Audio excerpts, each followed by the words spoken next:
I should come up with some sort of intro, like music and Yeah, maybe some sexy dancing and stuff. Mm-hmm. just fucking flapping the balls around and shit. It's Yeah, just wild. gotta get you gotta send me those clips so I can put them in there. People are like, I'm not a fan of them anymore. Um, Oh Or yeah, they're more of a fan. I think we're live. Yeah, we're live. I are think we so. live? Jesus, that we just had that conversation.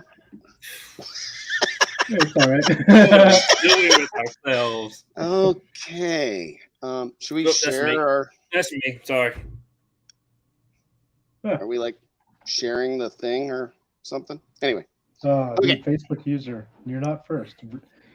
Something. Somebody else is first. I don't even know what that says. Oh, let me Yeah. go to the. Okay, Hey. folks.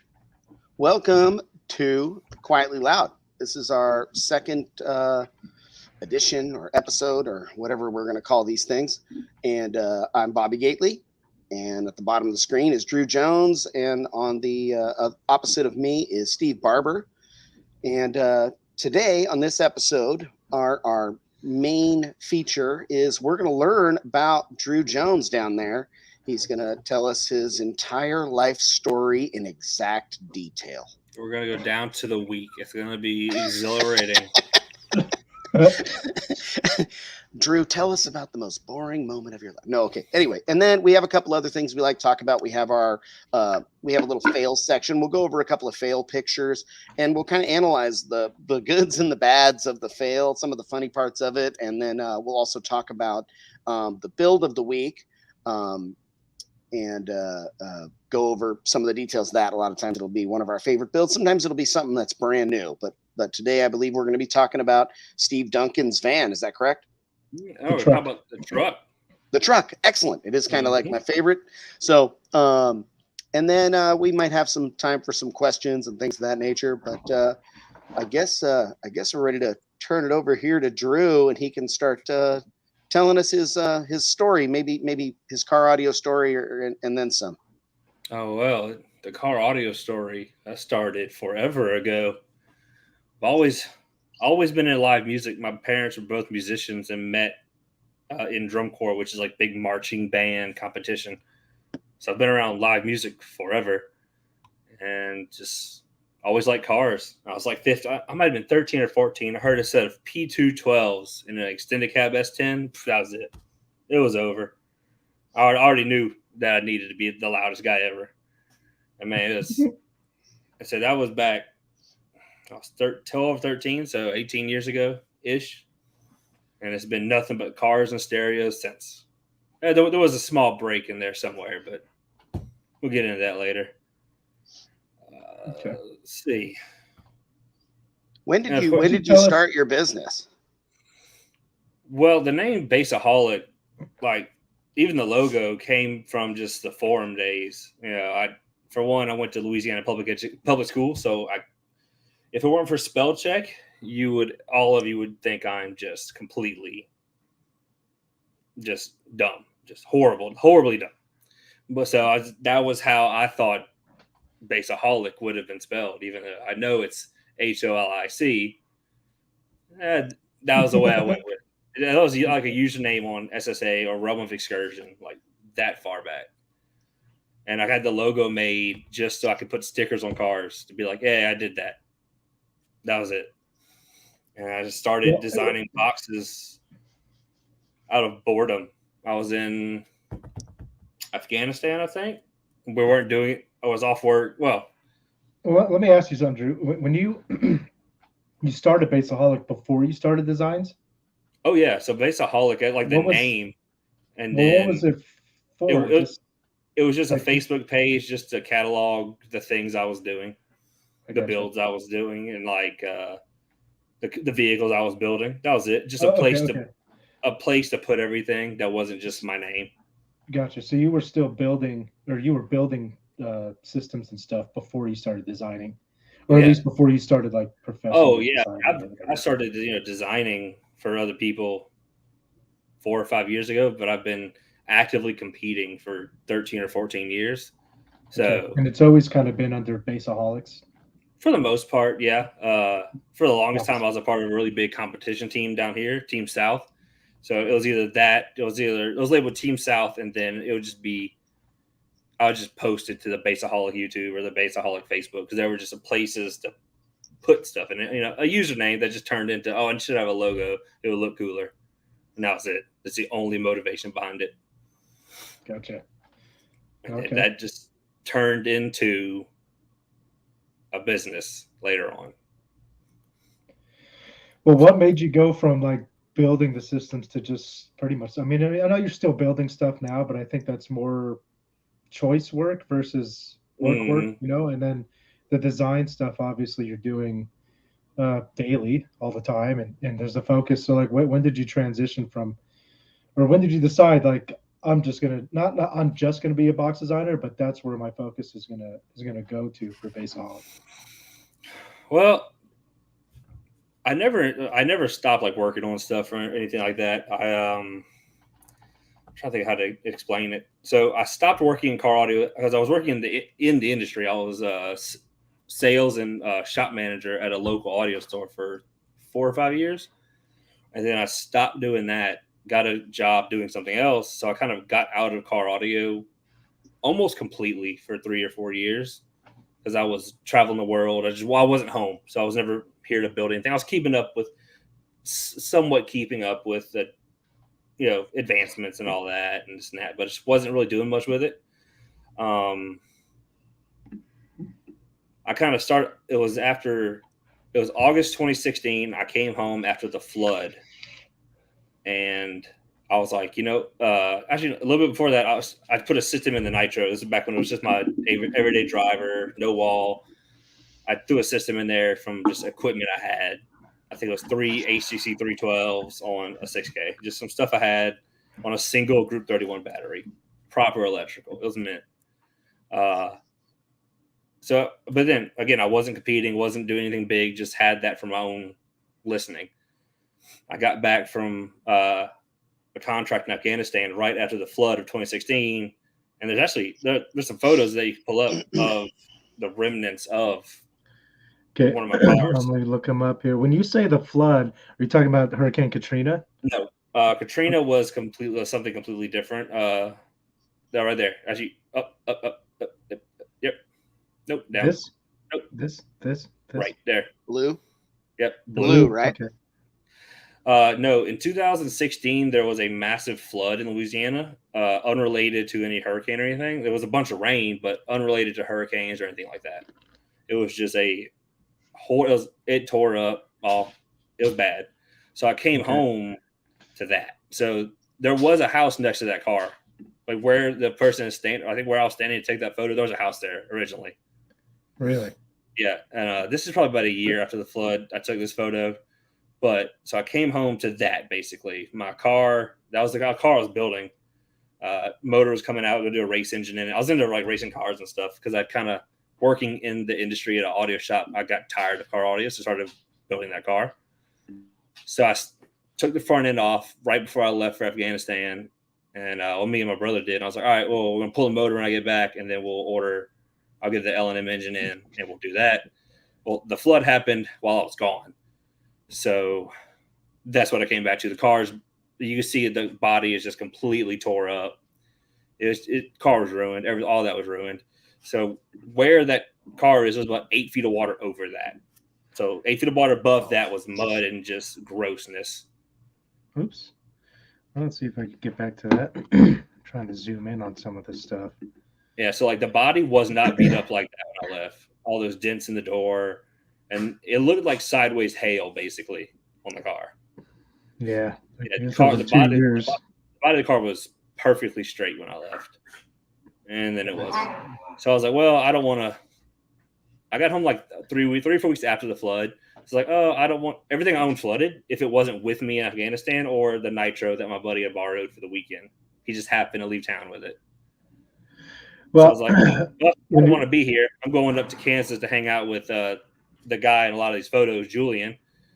And while I was there, he's like, hey, let's wall your Nitro. I'm like, I don't want to wall anything. Long story short, I walled the Nitro, and that got me back into car audio pretty aggressively. Gotcha. And then I was bored in must have been after Afghanistan. Then I was bored somewhere. I'm in Somalia, and I was like, you know what? I'm gonna start doing designs for $10 a piece just to have something to do, and it never stopped. That's pretty cool. How many designs do you do a day right now, Drew? It's hard to quantify an exact number. I mean, some days 3 or 4, 2 or 3. It kind of depends. Some days, some days you're just not feeling it. You just some days just aren't there. Other days, 10, 12. Some days I'm killing it. I'll work 8 to 8, 8 to 10. I'll be, going at it. Yeah. Do you? Is there a specific enclosure that you get requested to build or design? Kind of not repetitively, I guess, but just more than the rest of them, or does it just vary always across the board? It just seems to vary. Whether it's ported, 4th or 6th order. That's kind of what I stick with. I can do transmission lines and stuff like that. I do those every now and then. I've designed. How'd you learn how to design boxes? Like, where'd you get this this experience and skill from? Basically, I mean, because anybody could say this length, width, whatever, but it takes some serious knowledge to actually have an idea of what it's going to do acoustically and everything else, and what the TS parameters and all that mean. So, like, how did you get into that, and how much of like that technical stuff do you actually adhere to? A lot of it comes from prior to doing it for designing all the time. I'm not gonna say I built a lot of stuff, but I built quite a few loud things. Like I think one of the first things I built, like one of the first things I've always liked the idea. I've always liked math. I've always liked all that. It's all and always all the acoustics behind everything and all just the idea of it's always just kind of made sense. So one of the very first 4th orders I ever designed was 415s in the bed of a crew cab Chevy truck, kind of like Duncan's. Do you have a pic of that? Yep. Okay, let me see if I can pull it up. Yep. Yeah.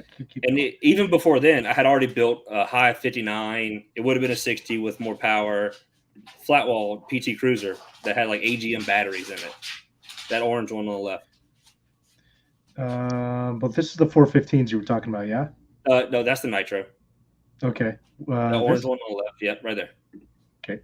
So it's 4 Memphis Mojo 15s in the bed of a crew cab Chevy truck, basically. Okay. That was the first kind of band pass I really remember, like, designing and doing amazingly well.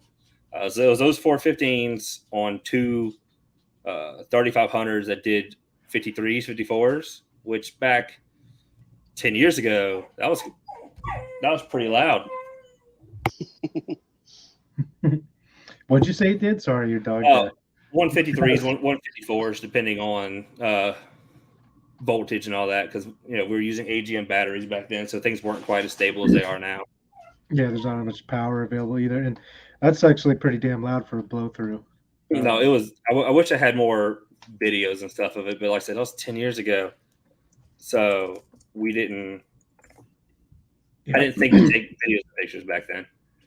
And then that yellow truck, scroll up a little bit. That was the second thing that I designed / we built at the shop. I built that innovative audio. I had help from Mike Singer on doing some of the math on that back then too. Back for that one. That was 6 Rockford T215s on 3 T2500s. Did a 58.8 on music with 4 31 batteries, and that was 9 years ago, 8 years ago. Okay. So just I mean, what are the T2s like 1200 watts? Yeah, they weren't a lot. Yeah. Let's see here. If I get any more pictures of that one, there's that. Oh yeah, there should be a couple. Yeah, I was putting it together. Okay. So building strong has always been a part of it. Oh yeah, it could go through windshields for fun. That's it.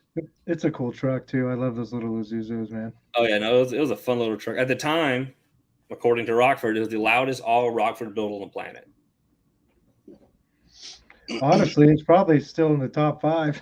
Nothing against Rocky, but just nobody's really building them. I'd have to say Brett Levitt's probably the loudest. He's probably the loudest ever. Right? Yeah. So that thing was gonna be in the '60s. So we went to CES. Thank you, sir. That was actually the first time. Cheers. 1 second.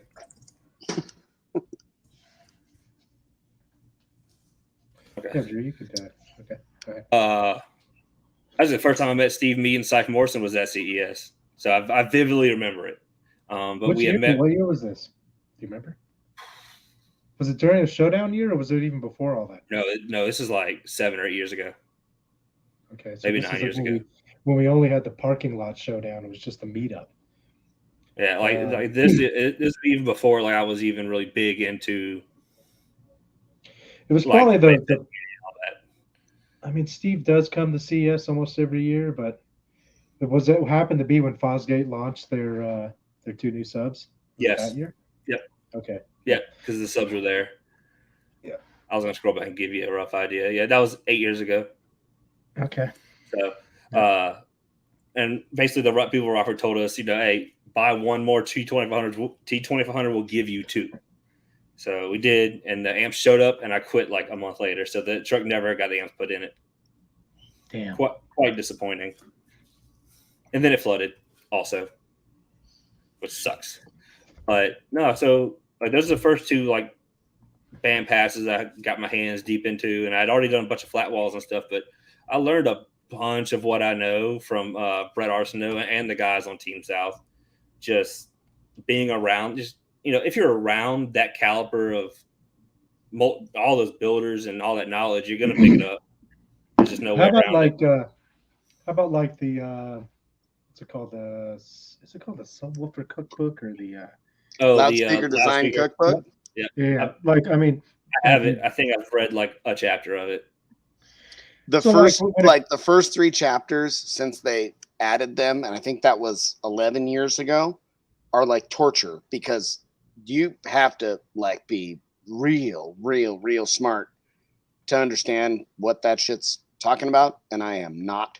And I started reading that book again, and it was like these first 3 chapters are an amendum and blah blah blah. And I was flying to China, and I read the first like chapter and a half, and it was like I had a headache and I was exhausted and I was frustrated, and I kind of thought about it, and I was like, I should have skipped those first 3 and read it. I read that book in 1993, and it was like probably half as thick as it is now. It was much simpler, but they added a bunch of stuff to it that is super technical. Yeah, like it's really, I don't even know how to, it's like all sorts of stuff with magnetic fields and stuff that's happening inside of a speaker. And I get a little bit of that. I'm way better at understanding it when somebody much smarter than me explains it. Like for sure. In layman terms. Yeah. Like when Jacob was breaking down a bunch of that to us when we were at that CES show, the kicker seminar we went to, and he was like, man, I was like, oh wow, that makes complete sense, and that's brilliant. And then it was like, I'm sleepy. But yeah, that's it's a great book to read, but I think if anybody is diving into it, they might skip those first 3 and get right to the old meat and potatoes part of that book, and then maybe go back to read those because if you get into those first 3 chapters, you're gonna be like, what the fuck is this? Yep.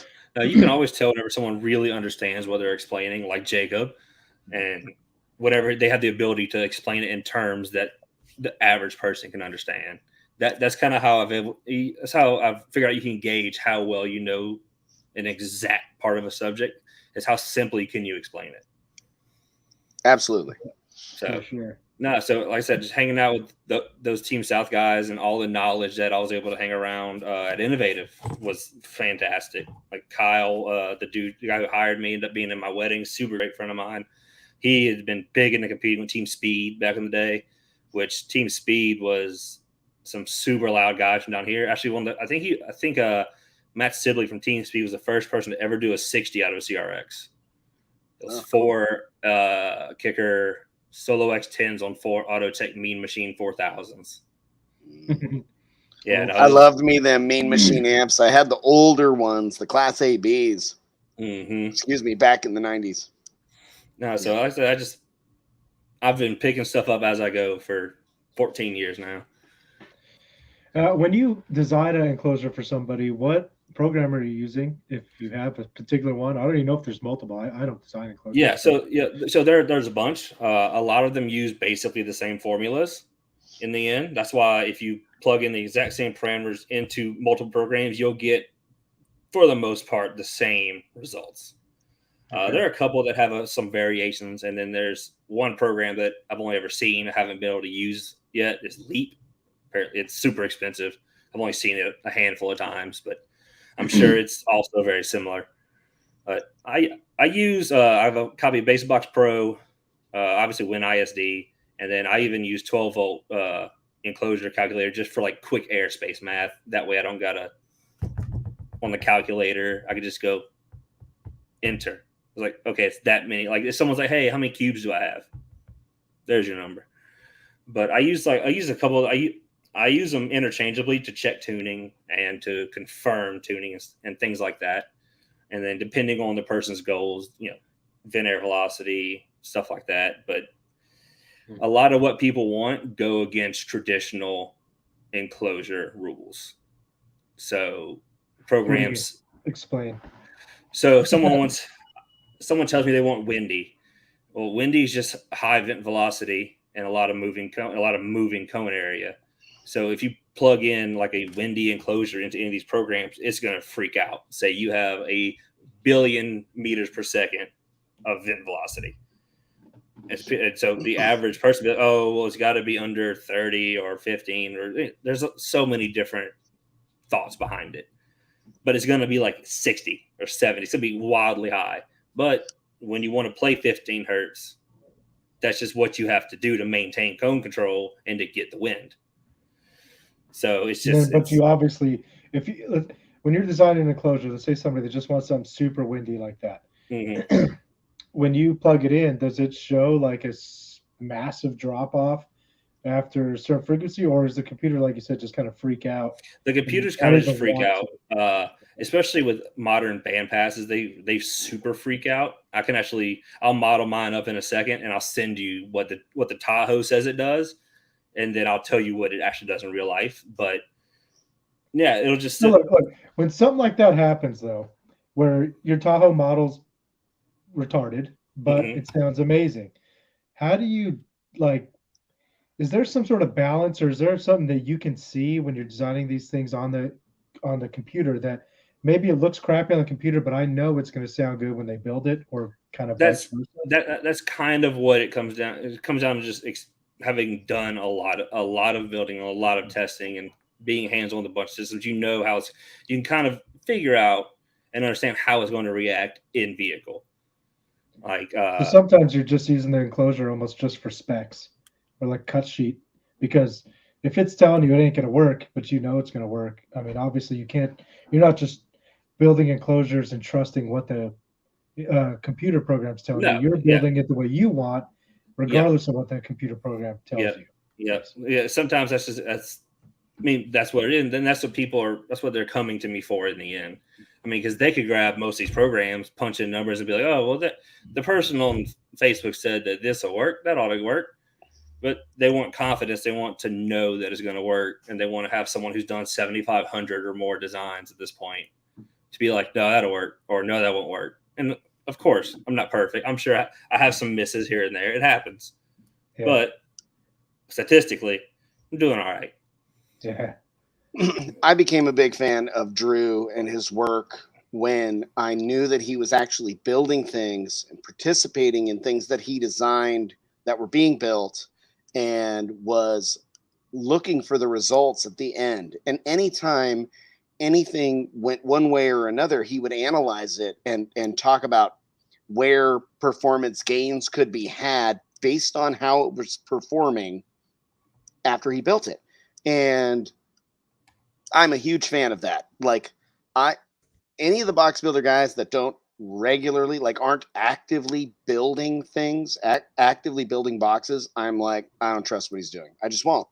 Yeah, which You is know, completely understandable. I mean, because I'll tell you, I have several times used WinISD and Basebox Pro and designed beautiful boxes on in that graph. I'm like, oh, and it's super efficient. It's got this flat. It's got, oh oh yeah, man, it's it's gonna gonna be be amazing. amazing. And yeah, and it was like really cool when I like turned it on and I had 150, 300 watts on it.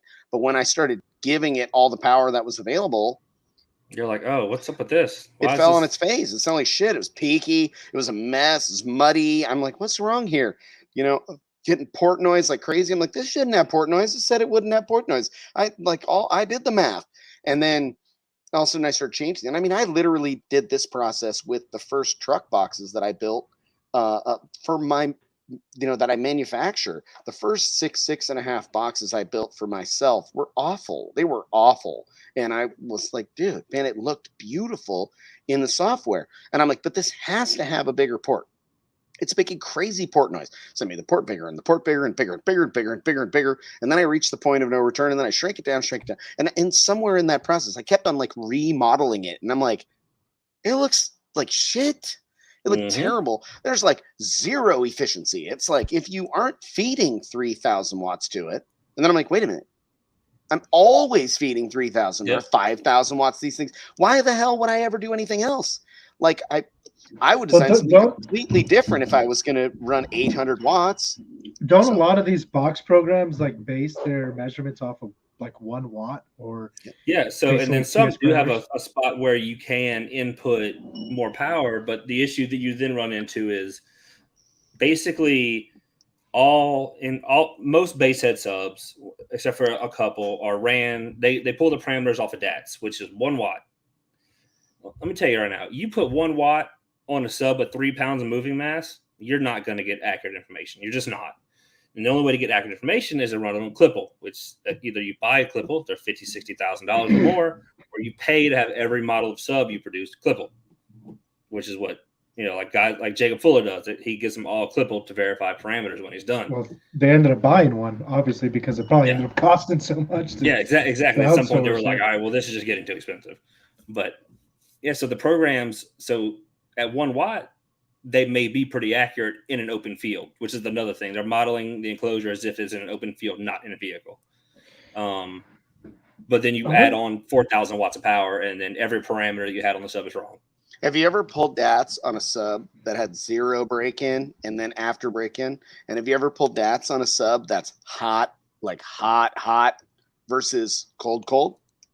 I mean, All very different. you All could very different.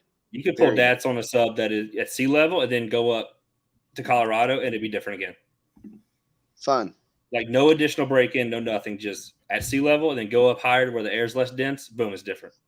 I wonder why some of these companies that have Clipples don't give out TS parameters, like say at 1 watt as well as at rated power. Well, Clipple should be basically all. So they call them TS, which feels small, but I think they're basically all large, quote large parameters. They're all pulled with power. Okay. At X max, I think. Okay. Right. Again, every company does it differently, which is unfortunate. But and then a lot of companies don't even test. And then there were, I know of at least one company, I know of it, that the builder gave them parameters and they changed them to more resemble sundown subs before they posted them. Well, so like if the computer program is running off of 1 watt and then you get TS parameters from say Sundown or Kicker that has Clipples and they're at they're big parameters. Yeah. Well, like WinISD and you're then putting in parameters that are you can change how much input power it's modeling. Okay, so you put in, let's say 2,500 watts for let's say the new Solo X is coming out, 2,500 watts, and this is the TS parameters at 2,500 watts, and then obviously it figures it out from there. And you said that not all the programs do that. Not all of them will let you put in an actual all the ones that I've messed with. Well, yeah, I think all of them. I think maybe some of the more simple ones. I can't think if like the Ultimate Car Audio app does, but I also don't know if it does TS? I didn't realize he had It does a not. designer Okay. thing in there. That's like shit that I'm fooling around with in the parking lot when I'm analyzing somebody's like trunk. I'm like, it's this wide by that wide. I can get about 4 cubic feet with a port, and maybe I can fit your 15 here. I don't know. And then I'll go inside. Yeah, And design most of them, out. I think you can adjust power, but again, all the parameters most of the parameters you're gonna put in are gonna be wrong. Well, they're gonna be accurate to 1 watt. So wrong that's not fair. They're gonna be inaccurate with power, and then they're gonna be inaccurate in an enclosure. So, and if you're trusting the parameters that you get from manufacturers, sometimes there's an issue there. And For sometimes. sure. But more often than not. I mean, like you said, getting Bob will tell you it does end up kind of coming down to just doing it a lot, just building a lot, testing a lot. That's just what it's going to come down to. That's why guys like Hunter. Like Hunter's the other. He's well renowned. A lot of people love Hunter. He does great work because he builds stuff. He actually builds and tests things. So same thing. At one point. I mean, if you look at all the quote box designers or even the builders who do build for other people, they're just, the ones who are considered good. They're always building and testing stuff. They're always doing something. They're not just sitting behind a computer. They're always actively out there testing and figuring out why is this doing this, or if I add this 45 in this corner, what does that change in the enclosure? What does that change for power and score and blah blah blah blah. So, and you just I was going to ask you if you have like a general design philosophy behind all your builds, or do you follow a certain guideline, I guess I should say, or a philosophy when you're designing, or are you just trying to design exactly what the customer's asking for? No, because sometimes the customer doesn't know what they want, or they know what they want, but they don't know how to articulate it properly. So you have to kind of figure out what do they actually want. So you got to do that. But so philosophy is simplicity is loud. Simplicity and strength is loud. Oh yeah, strength for sure. Efficiency. Strength is you could build a box with you could be guessing at a design while you're building it, but if you make it strong, it's going to outperform a well-designed weekly built enclosure all day, every day. But so I started the simplicity thing. Like all the walls I've always done for myself, I've always been super basic. Squares, rectangles, very simple. No 45s initially, and then test them later. But simple. And then that got ingrained in my head even further after spending some time with Chris Munson. The first time was me and Stevens, must have been 19, 18. It was 18 the first time I saw one of his vehicles in person. And I saw how square the inside of the wall or the box was. I was like, there's no 90s, there's no 45, no 90, no rounds. It's just simple. 45s make the airflow. And this is whose build you're looking at? Chris Munson's. Yeah. Like the Blazer? I think it must have been the Blazer I saw first. And I was like, damn, that is just simple. There's nothing complex. I'm like, okay. So that kind of validated my whole simplicity thing, which has always been what I stuck with, because I've seen like the guy who taught me how to get loud initially, Brett Arsenault. He was the first guy I knew of doing 60s on music. This is 12 years ago. And his box was just a square box, flat wall, no 45s, 2x4 bracing. It just worked. Mm-hmm. So I was like, all right, well, that kind of validates it. And then I saw his 5K DB Drive 5K clamp caravan on the way to CES 19. Whose van is this? Chris Munson's again. Okay, Munson. We stopped in Clovis at like 2 a.m., me and Duncan. And then the next morning, Chris is like, hey, this is my van. I'm looking at it. I'm like looking inside the wall, and it's all 90s. Well, in a single angle inside that van. And it was how much louder than it? It did a 64 with 5K or something, or maybe a 66. Hyper efficient. I was like, all right, cool. Did you ask about not having any 45s, or is that louder without them? Noticed? It's louder without them. I asked. It's louder without them. I was like, okay, fair enough.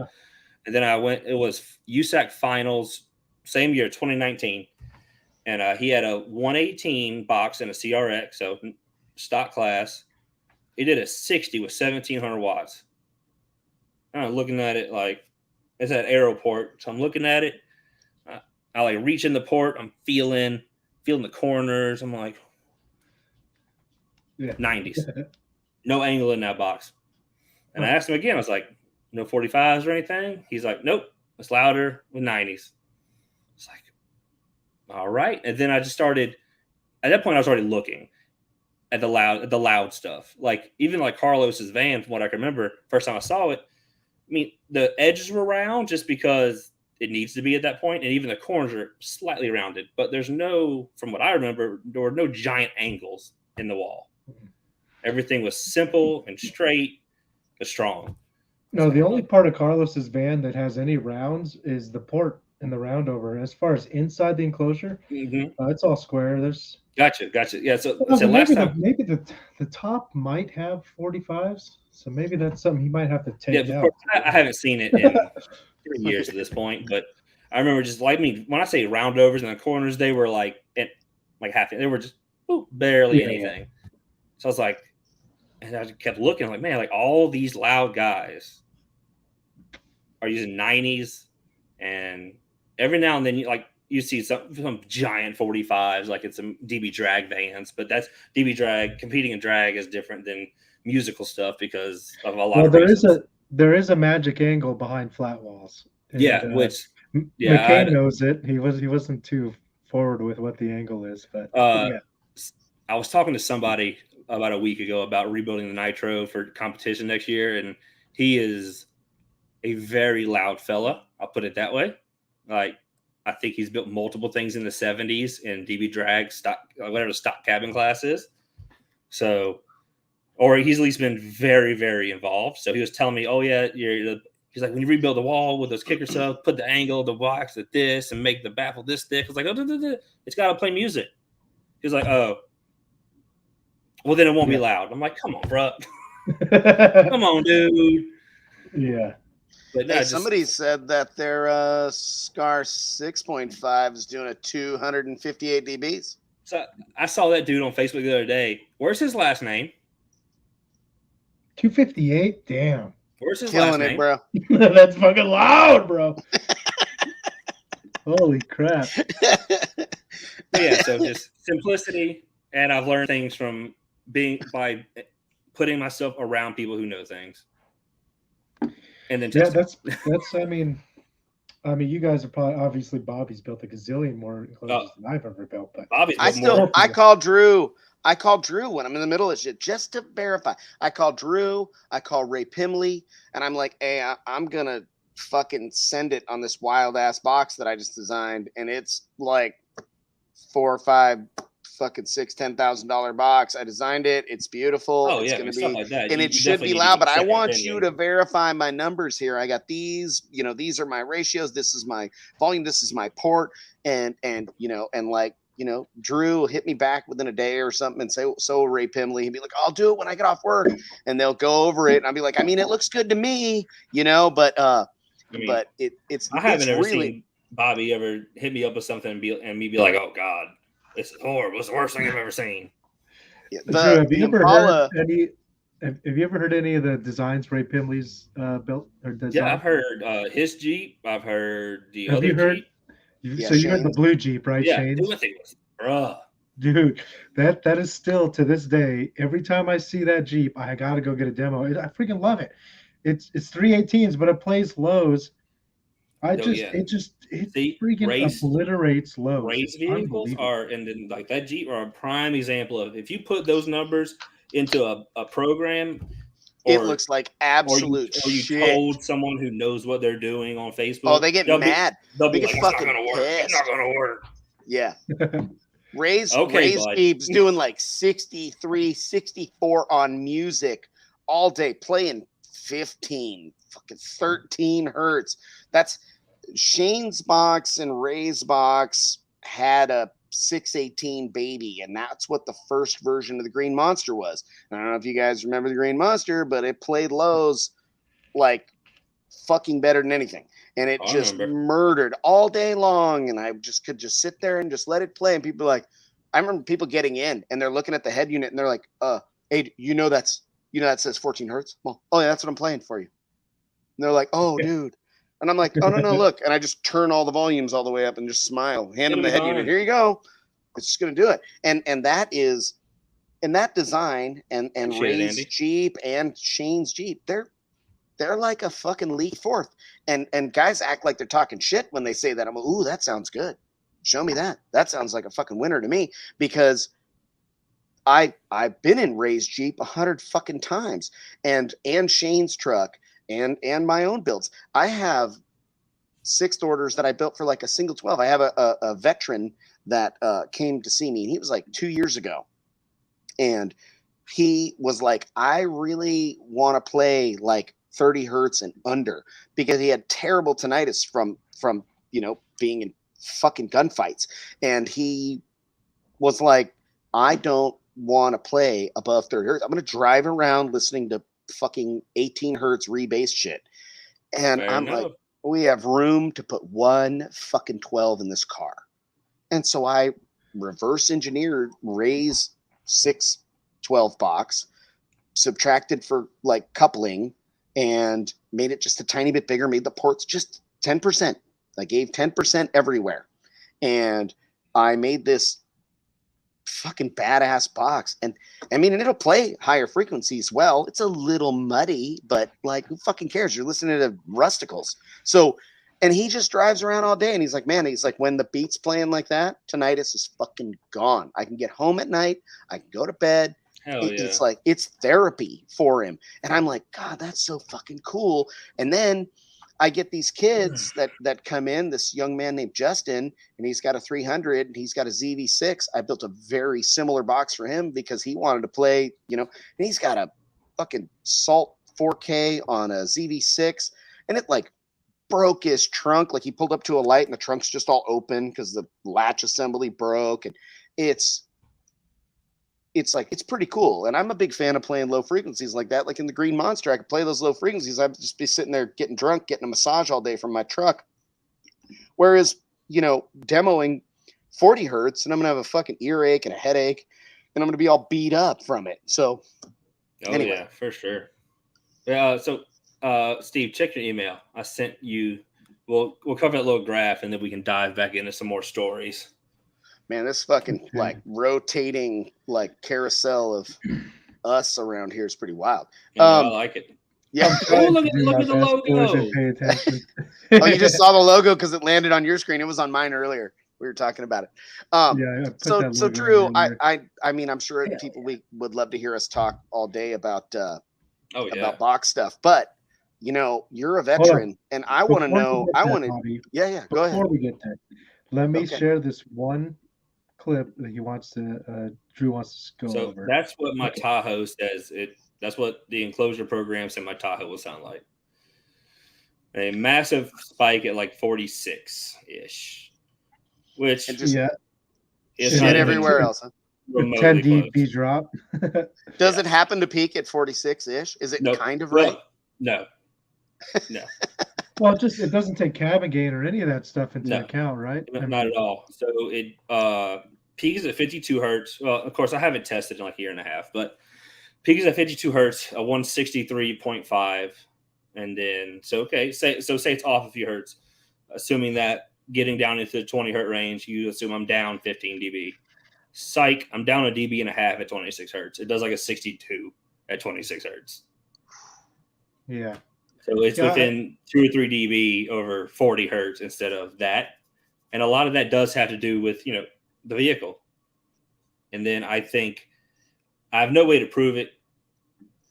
I think I do. I'd have to build and test it in an open field. But I think these programs struggle with how high power modern subwoofers are and their parameters. Because most of these are old. Like, they're for like loudspeakers from 10, 20, 30 years ago. 50. I mean, so like they work obviously, and the math is solid, but they're all, like I said, it's all designed around stuff they didn't have 4 inches of excursion. They had like A quarter inch. Yeah. Nothing. So Yeah. that's just my theory, especially for band passes. They just fall apart. Hey, Steve, I've noticed a couple times that people say you sound quiet or muffled. You want to? Oh, speaking of, everybody, you all said I was loud last week. How do I sound this week? Murder Build on YouTube. I love you, Drew. I need a fourth for a ZV5. They'll play it all. I can do that. I don't know how I'm gonna have to buy a mic because I guess I can't get much louder. You gotta do the mic, man. If this sounds any better, but that actually is better. Okay, I have 3 options. I've got the MacBook Pro microphone. I got my Logitech mic that's part of this camera, or my headphone mic. And this seems best right now. Yeah. What is this? Okay, we'll leave it on this. This is the MacBook. That Pro makes sense. Mic. Apple takes their audio very seriously. I'll give them that. But they take audio and music very, very seriously. They might have just saved me $40. Yeah, you might have to. You might have to kind of lean into it a little bit, though, Steve. How do you sound when you're sitting back? I don't know. How do I sound? Seems okay. Okay, good. Okay. All right. I was worried because and my mic right here is doing pretty good. I guess I feel like I'm a fucking fighter pilot. I'm hella cool. Top Gun is fun. Hell yeah, amazing. So Bobby.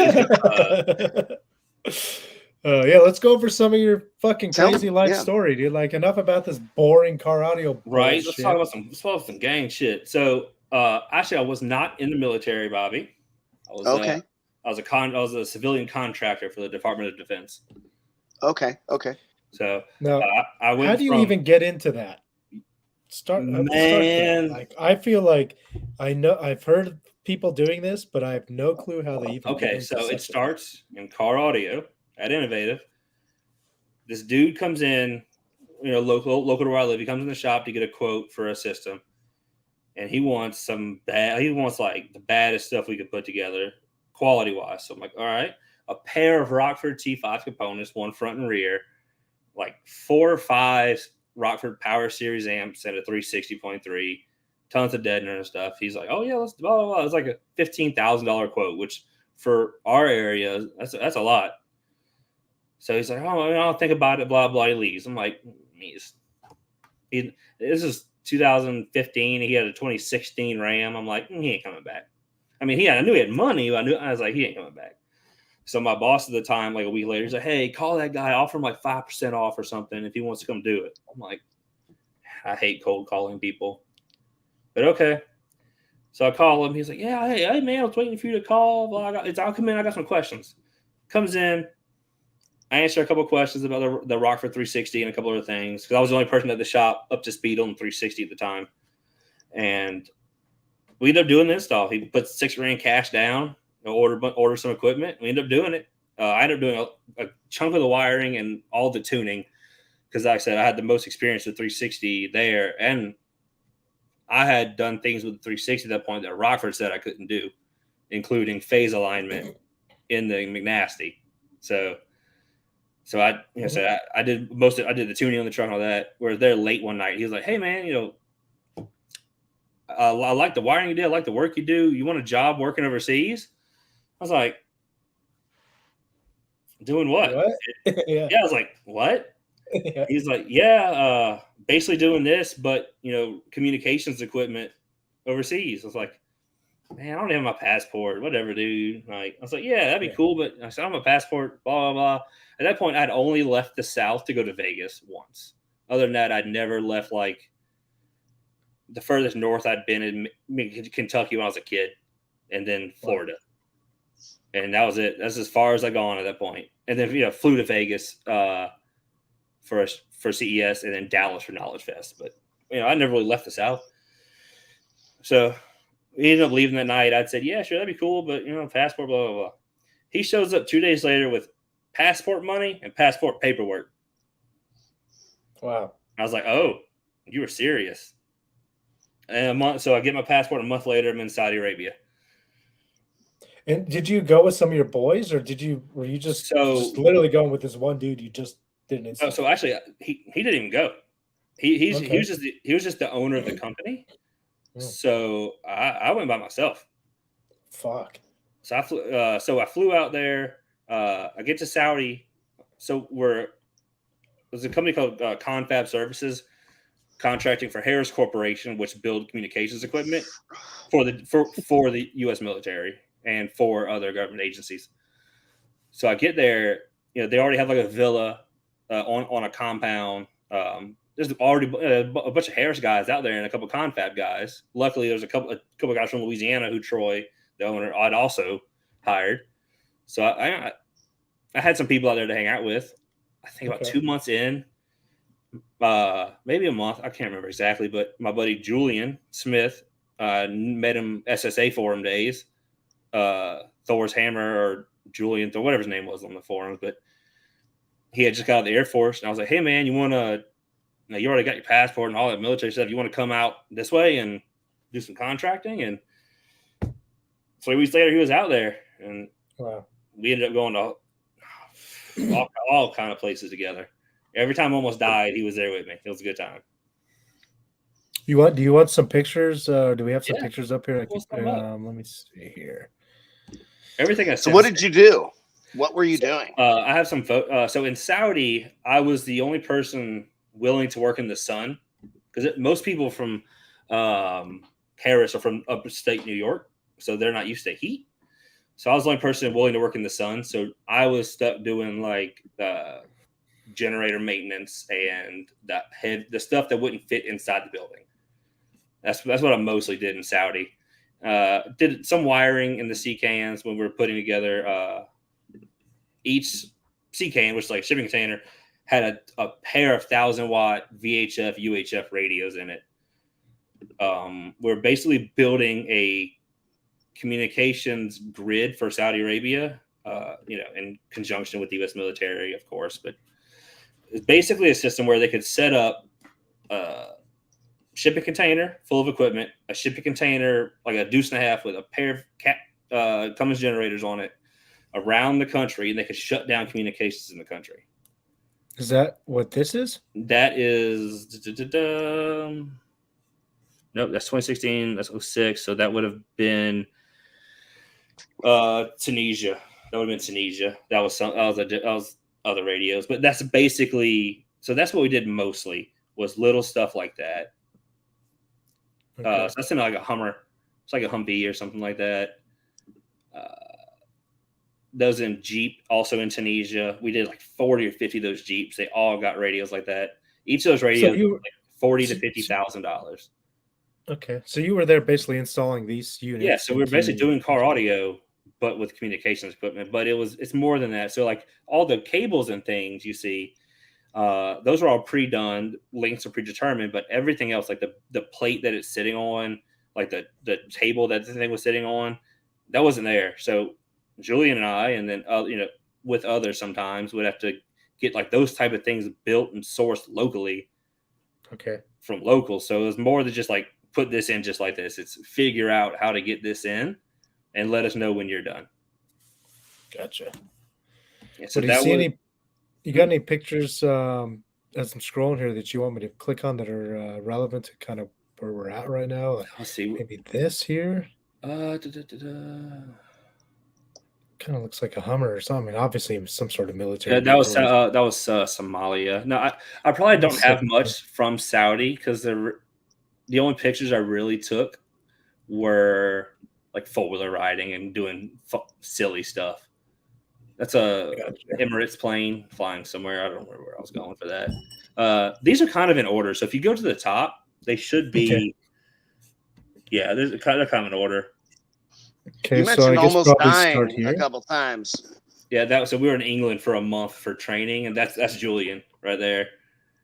Okay. So we went to London a couple of times just to hang out. Yeah, so almost dying. The first time would have been once in Saudi. Me and Julian got shot at in the Tahoe, but the Tahoes were slightly up armored, so I mean it really wasn't that big of a deal.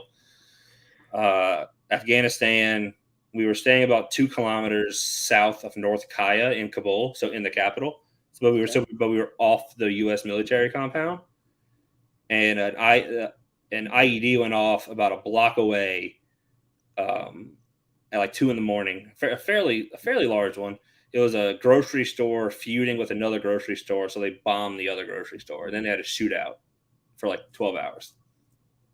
Jesus. Yeah, it was quite the hoot. And then That's Somalia, gangster shit, man. They don't fuck around. they weren't playing. And then Somalia, when I was there was whenever I remember it was all of world news. There was a big IED went off, like took out like 4 city blocks. We were like half a kilometer away from that when it went off. And then of course, like, not being shot. I'm sure they might have been shooting at us, but that happened more than once in all these random countries. So we were quite often in parts of the world where, like, you really weren't supposed to go, but we kind of went. So that was Somalia. That's also Somalia. So these places, even though they're really dangerous, man, they had some beauty. Like that place was gorgeous. It's too bad, man. Where's this at? That's a vacation me and Jonathan took while we were in Tunisia. We went to Rome, so that's the Colosseum. Wow. Yeah, that's so cool. That 3 or 4 years was, man, that was life changing for me to be able to see the world and leave the South and see more than America. Opened my eyes to a lot. I didn't realize that the Colosseum was. I thought it was like a open. So everything you're seeing there used to be covered. That was like the basement. There was like a top covering over it. I see. So just like where they kept all the people and shit. People, they would move like animals around and stuff like that. Yeah, that was covered. Damn, that's crazy. Yeah. Yeah. So all those F-350s are up armored. So full bulletproof windshields, doors, windows, a bomb catching like Kevlar floor mat on the bottom of them. No emissions on any of them because those are like 2018s, 2017s, all deleted, tuned. Like they had some cool stuff out there. That was Somalia as well. Okay. Yeah, we had to put radios in all those. Also Somalia. I guess that was some of the. Oh, there I am. Me and Julian in the blue. That's Matt from England, Harris Corporation on the left, and then that's a local Saudi guy. Okay. That's crazy, man. It's definitely like you said, changed your life, a life experience. You get to talk and mingle with people who are completely different upbringing than like you, completely different everything. Yeah. So that's Julian. That's in Somalia. That was our daily weapon, just a standard AK. That's crazy. So you guys have to be armed everywhere, just in case. We didn't have to, but we could, so we did. That sounds way more fun. It was quite fun. Sure. Yeah, if you stay ready, you ain't got to get ready, right? Exactly. So we were, where were we? That was Somalia. We had to leave because we ended up staying past our visa. Well, we were about to stay past our visa, so we left to go to Kenya because we had to leave for 24 hours to come back. But we ended up leaving for like a week and just vacationing in Kenya. So that was Kenya. That's freaking awesome. We went to some little nature thing to go just hang out. I think that was that's the F-350. That's a radio that was in it. Oh yeah, little it's a DEH. It's got to be Pioneer. Yeah, right? Yeah. And then the next photo is how it was installed. Oh, Mint. Yeah, could have been one of our fails. Yeah. So we didn't do that. We didn't do that part. Cool story, bro. I've definitely seen worse. Oh yeah, that wasn't that bad. Oh fuck, I've done worse. That's Julian hitting the power stance because sometimes you just got to do that. I thought maybe he's twerking for you. Huh? You and the wifey. So yeah, at this point, Somalia, me and Brandy have been dating 3 weeks, maybe a month, and I was like, hey, I got to go to Somalia. They told me 2 weeks. I knew that was bullshit because I'd been doing it long enough. I knew that once you're over there, it's cheaper just to pay you to stay there than it is to bring you back. So I told her 2 weeks because I was told 2 weeks. Ended up being 2.5 months, 3 months maybe. So at this point, we've been dating 4 months, and I've been gone for 3 months of it. Brandy says it was the best thing that could have happened for our relationship because it made her like miss me and all that fun stuff. This must have been either after I got back or before. I don't know. But you see the Nitro hanging out. Yeah, that's cool, man. I mean, cool rain guards, bro. They're still there. Hell yeah. Well, you ain't loud enough then if they're still there, dude. That's Yeah, I know it's not loud enough. See, well, that was England. So look, I was designing. That was 18, it says up here. Yeah, so that's when I pulled it off of Facebook. So okay. That might be accurate. Yeah, that's accurate. That's It accurate. looks pre-COVID ish. No, 2018 is accurate because I was in New York and that's what I proposed to Brandy. Nice. So that's accurate. Where's that's Genesee Brewery in New York in Rochester. Oh, okay. I thought it was a far off plane. No, there's gonna be some more. Random photo of it's a improvised explosive device disarming truck. Holy crap! Yeah, so like that arm, so that thing. So you see a little basket looking thing on top. That is a radio jammer to stop. So if it's like a cell phone activated IED, that'll jam all the signals in the area so they can't activate it. And then the arm would go out and grab it and whatever it is the EOD guys do. Holy crap. Look at that windshield. They did a good job. What is that? Who did that? Was that Carlos's work or was that Duncan? Man, that'd be pretty easy to make an SPL rig right there, huh? Mm-hmm. No, right? It's like so. I mean, you're like, and I built a wall, and boom, 180s. You could probably buy one of these on the surplus site for like $1,000. Maybe a little. Fuck around. So where's John Rabbie? John, John will buy that shit right now. It was Afghanistan. There were like it was a new body style Suburban. So like my NBS Tahoe. So Suburban. It was like 03 to 07. Fully up armored, just sitting in the dirt, like flat tires. It was a Duramax swapped Suburban. I was up armored. I'm like, I want it. How do I get it home? And they told me I couldn't have it. And I was very sad. Damn. I mean, because I know like Corbin locally, I mean, he buys his tires for his monster truck off of like a Army surplus store or site. I don't know, but they end up being way cheaper than what he would pay for a couple sizes smaller that aren't Army surplus. It's pretty crazy. So, let's see what photos we got next. The photos just help me kind of align things. At this point, they go all out of whack. So this is obviously flying home or flying there. Or? That was flying in between places. Me and Julian did a 2-month or 3-month stretch where we went to 7 countries in like 3 or 4 weeks, and that was Afghanistan. You could tell he was ecstatic to be there. Shit. So Afghanistan. So the reason I ended up getting into designing a little more and getting more into car audio again was, so we get to Afghanistan. It's supposed to be a 3-month contract. We're there for a day. I am on a TV show. The commander's like, look, you're just here to fill contract. We actually don't need you or Julian. So if you just stay out the basement, stay off the second floor, we won't make you work the entire time you're here. I was like, can do. So Julian just slept most of the time, I think, and I ended up playing a bunch of Fallout and working out with this security contractor / porn star from England guy. It's a good time. Oh, porn star. Yeah.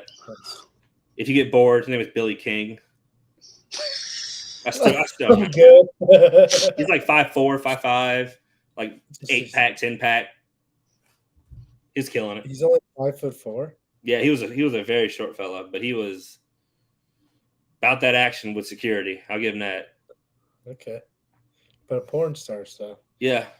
I could have been a porn star, you're saying. Oh, yeah, absolutely.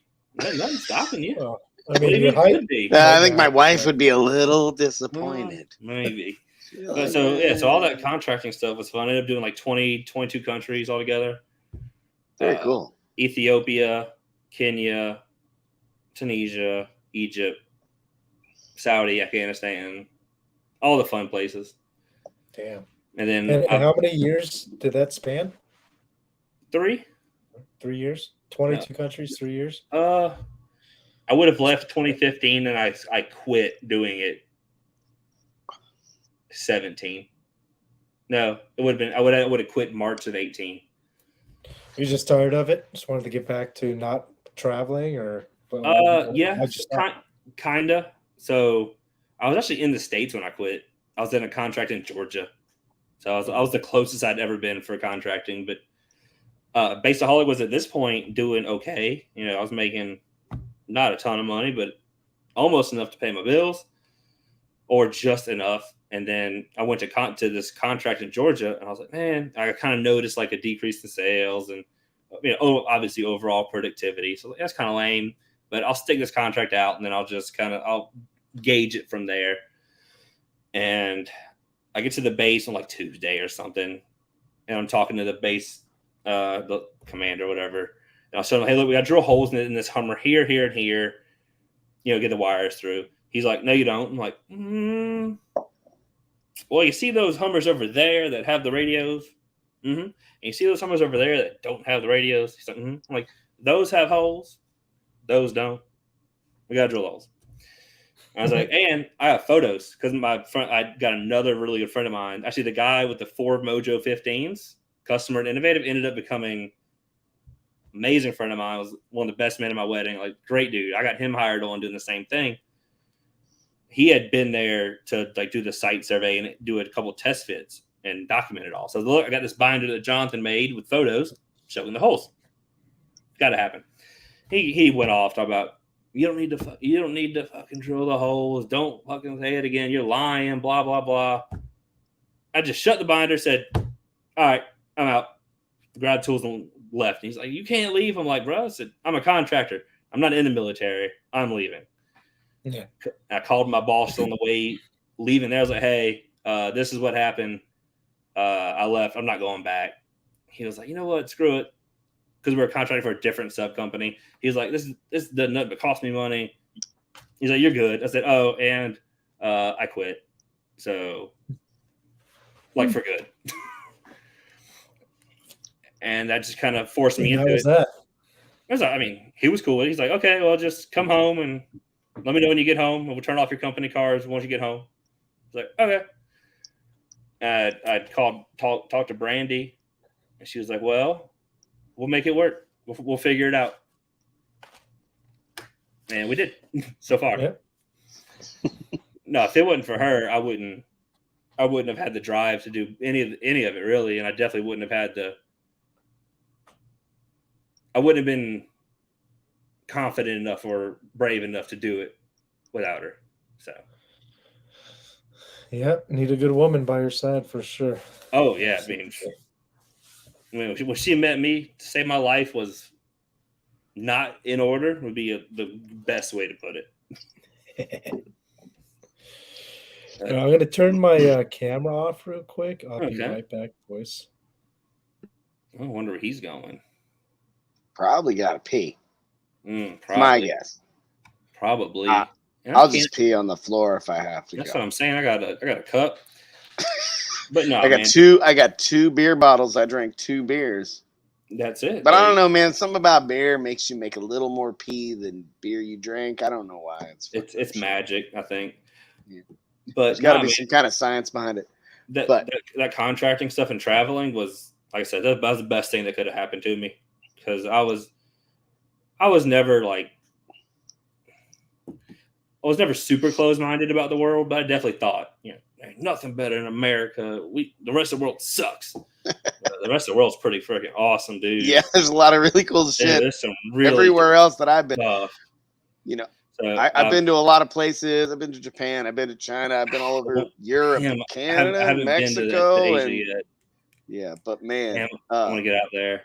You know what's weird is you think China is going to be some miserable place. I don't know, man. It was fucking beautiful, and everybody seemed real fucking happy, and they were all super happy to see me. They were a little nervous about me because I had a huge fucking beard, and I was the only motherfucker there with a beard like that. But otherwise, And then when I was in Japan, I was 23, so it was like chicks were on me. I mean, I'm 5'5", and I was towering over dudes. I was a giant. I was like kind of ripped because I was like racing motocross and shit back then. So man, you're it was ripped like and chicks were tall like, "Ooh, and oh American. yeah, exactly." Oh man, I was money. They were on it. Oh yeah, But- dude. No, so like I said, I've been to like the Middle East. Everyone's short, so I'm 6'3". I towered over everybody. But then you go to places in Europe like London and all that, and I was like average height. It felt I was eye level with a ton of people, and it was kind of sketchy. Yeah, you're like weirded out, huh? Yeah, if when I see someone taller than me or as tall as me, I'm like, I don't like this. Like Nate, what is Nate's last name? My North Carolina area has Explorer. I'll think of his last name later, but he's 2 or 3 inches taller than me. I'm like, oh, this is weird. I don't like it. Make it stop. Yeah, like Have you John met, Rabbie is 6'4", 6'5". Yeah, John's a You big guys- dude. How about Yeah, he's a big giant. Godfrey? I think he's from Wisconsin. You ever met that dude? He comes to a lot of the East Side shows. I don't Ruckus. think so. He's got to be the biggest dude in car radio. He's like 7 foot tall, Whew. 320. He's huge. And I was like, holy shit! I did not know Nate Crump. you were a giant. I had to figure it out. Nate Crump. Yeah, he's like.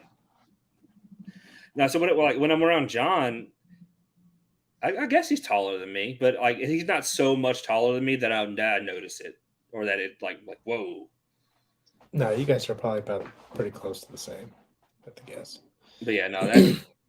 Hey guys, check out the comments. We got some fun ones in here. We got, what was your worst design, Drew? What was the most fucked up design you ever gave anybody? Yeah, let's start. Why not? Let's do a little Q&A. Let's see what the guys have for us. I'm down for some Q&A. Let's see. Do you have a worst design off top of your head?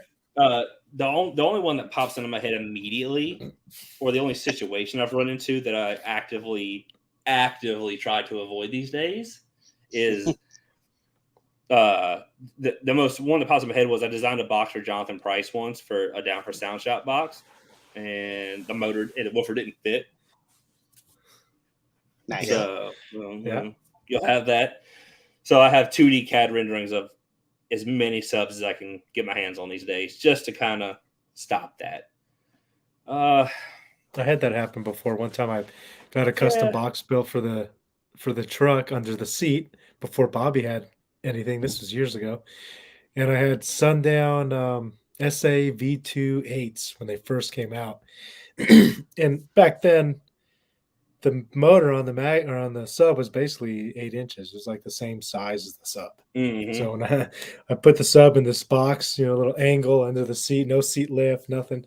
It got like 3 inches before it would get to the actual baffle and the motor was hitting. I was like, oh, there's an issue, even though I told the guy who built it what subs I was using. So I ended up having to chop the box apart, put an extra layer on top, and make some extra room. But I mean, I'm positive I've had, it's statistically impossible to have them all winners. So, I mean, I'm sure I've had bad ones. And an issue I've run into is I guess people just don't want to tell me when it sucks, which is kind of weird. That box right there. Yeah. The blue one. Does it suck? Yeah. No, it's fucking awesome. But the motors didn't fit. So you had to go in there with like and I had to get in there and grind them. And I was like, motherfucker. And I was grinding. And I thought, I'm going to have to grind it a little bit. Like, because I kind of eyeballed it. I'm like, should be good. And now, actually, the production version of that, there's like a Gately shield shaped notch in the box.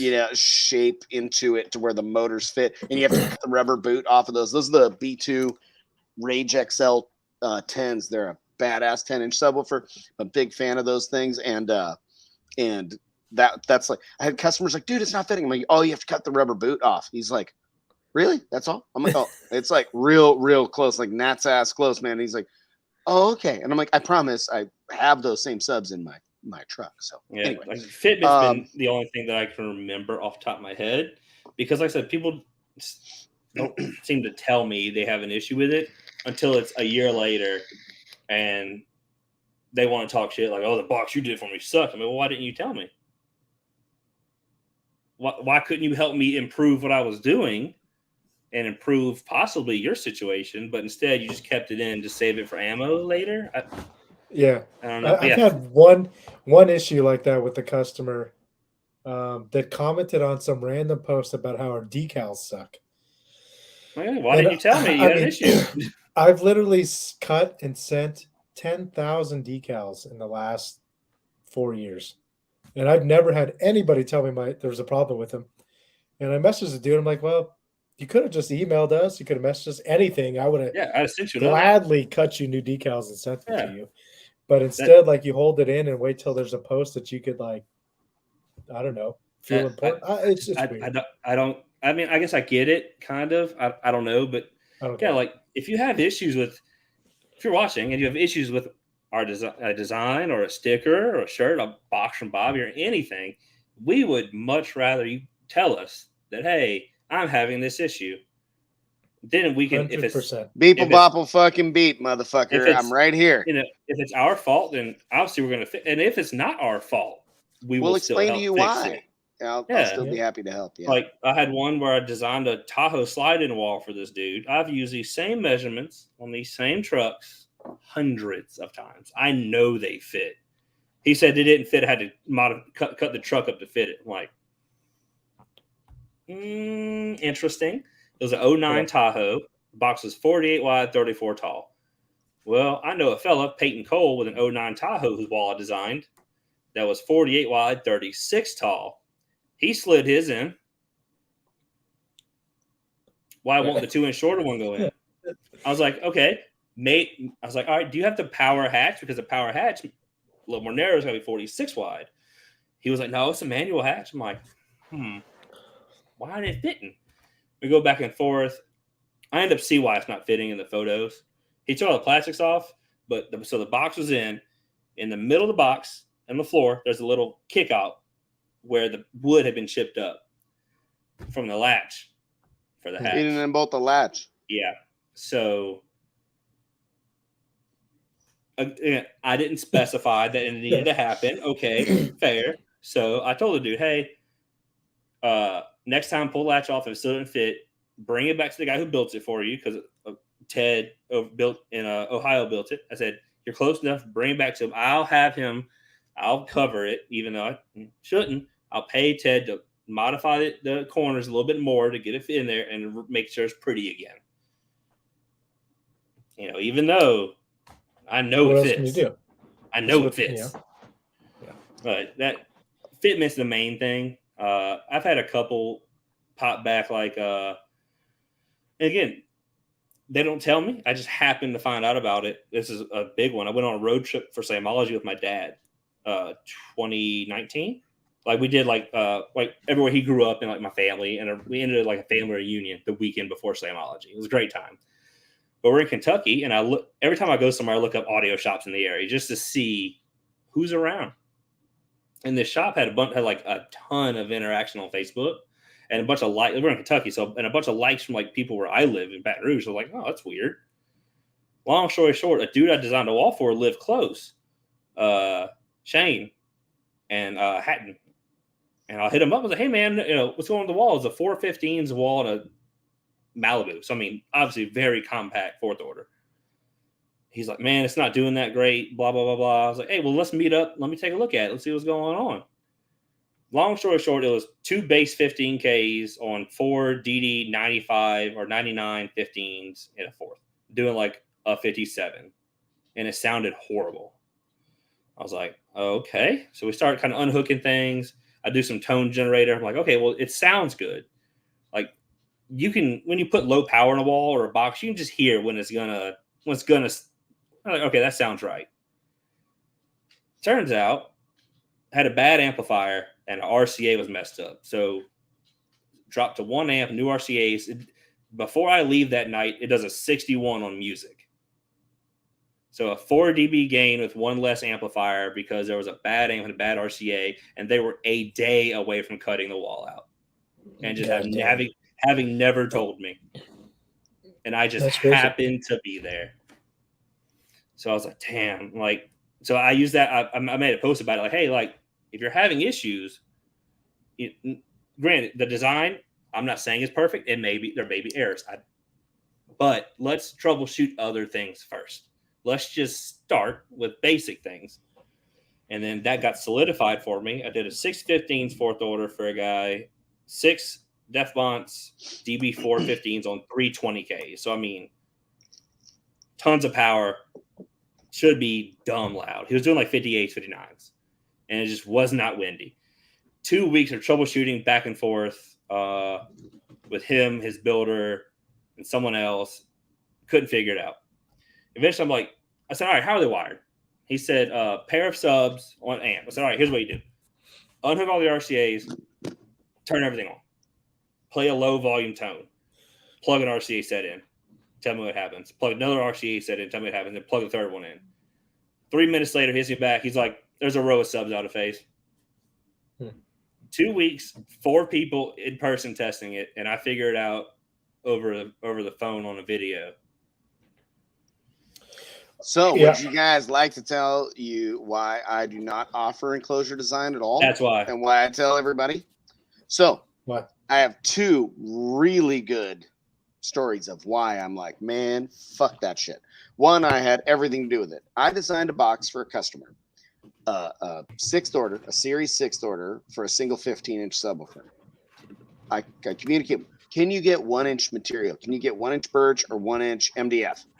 He says, yes, I can. I have a lumber yard. He's out in the New York area. I've heard this. He's like, I can do this shit. I got it. I'm like, cool. I designed the whole box to be built with 1-inch. Contacts me 2.5 weeks later. He's like, man, the sub is unloading like crazy. And it's really loud at higher frequencies. I start playing lows and it's like sub starts to bottom out. It's all bad.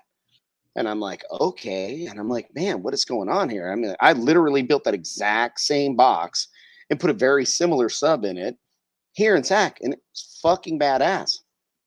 I'm like, man, it's really weird because like, I'd be really worried about my design if I didn't literally build this exact same box. I built the same box. Him and I are talking and I'm like, you built it with 1-inch. And he's like, oh no, I changed it to 3/4. And I'm like, how did you do that? I just built all the parts out of 3/4 instead. Now he gained like 3/4 of an inch in port size in the internal port. Outside port's the same. It's massive difference, right? It was one of those kind of leaky fourth things. So imagine it's just this giant port now, compared to how I designed it. I'm looking at this thing. It's got, 15% more port, and both the chambers are 8 to 10% larger. I'm like, dude, this is, I'm like, I'm going to design the whole thing again for you with double wall, all 3/4 inch everywhere that it needs to be. I sent it back again. 3 weeks later, he's like, it's pretty awesome. It's all good now. I'm like, okay.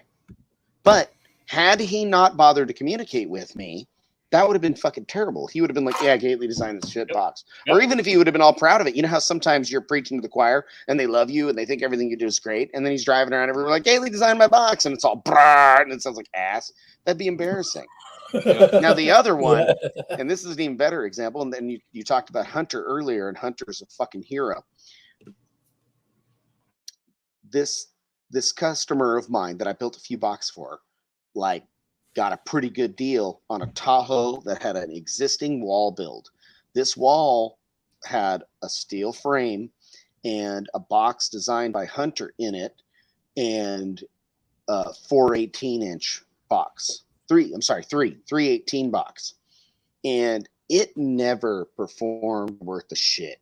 Like it touched a 58, but it nuked the subs doing it. And he changed from DD 18s to DCs, and it didn't gain, and everything was a nightmare, and it was not awesome. Now, let's back up just a little bit. That same guy, this guy owns a custom car stereo shop in California. I'm not going to name his fucking name. He's a nice guy, but man, holy fuck, he missed.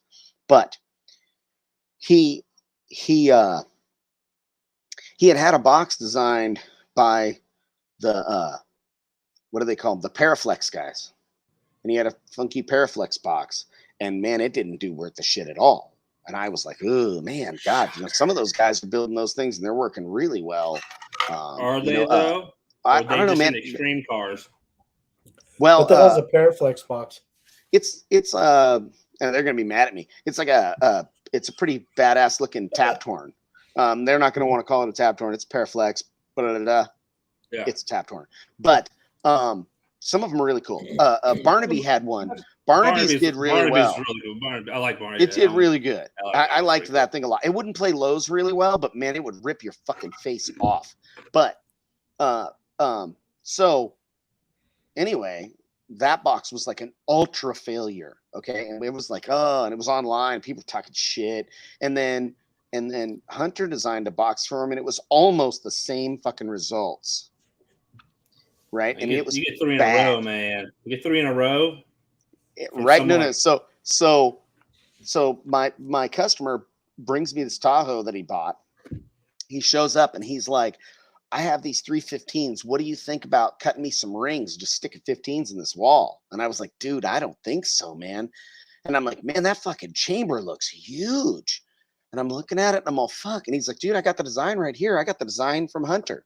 And I'm like, okay. And he sends it to me. And as he's sending it to me, I climb into this truck and I take my tape measure and I measure the back edge of the baffle is 18 inches from the back wall of the box. And I look at Hunter's design, and that dimension is supposed to be 9.5 inches.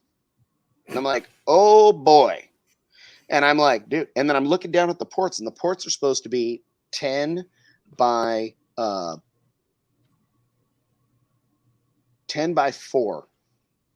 Nowhere and they near, were 20 by 4. Fire. Fire, bruh. Why? I don't fucking know. If you looked at the picture of Hunter's design and you looked at the box that was built in that fucking truck, they resembled each other, and that was the end. They were completely different. And I was like, oh my God, dude. The outside wall of the box was 3/4 inch MDF, and the steel cage was broken. It was so poorly. It was so bad. It was so fucking poorly built. And that happens. This wasn't some guy in his fucking driveway. This is a professional shop owner that built this shit. It's a successful shop. He's a good fabricator. He does nice looking work frequently. So was it on purpose? He takes good care. No, it was his own fucking build. It was his. He was busting his ass on this thing and just missing. I don't understand what happened. I think he's one of those skilled installers that does nice, like clean, mild custom work and does nice wiring and takes care of his customers. He's a good fucking guy.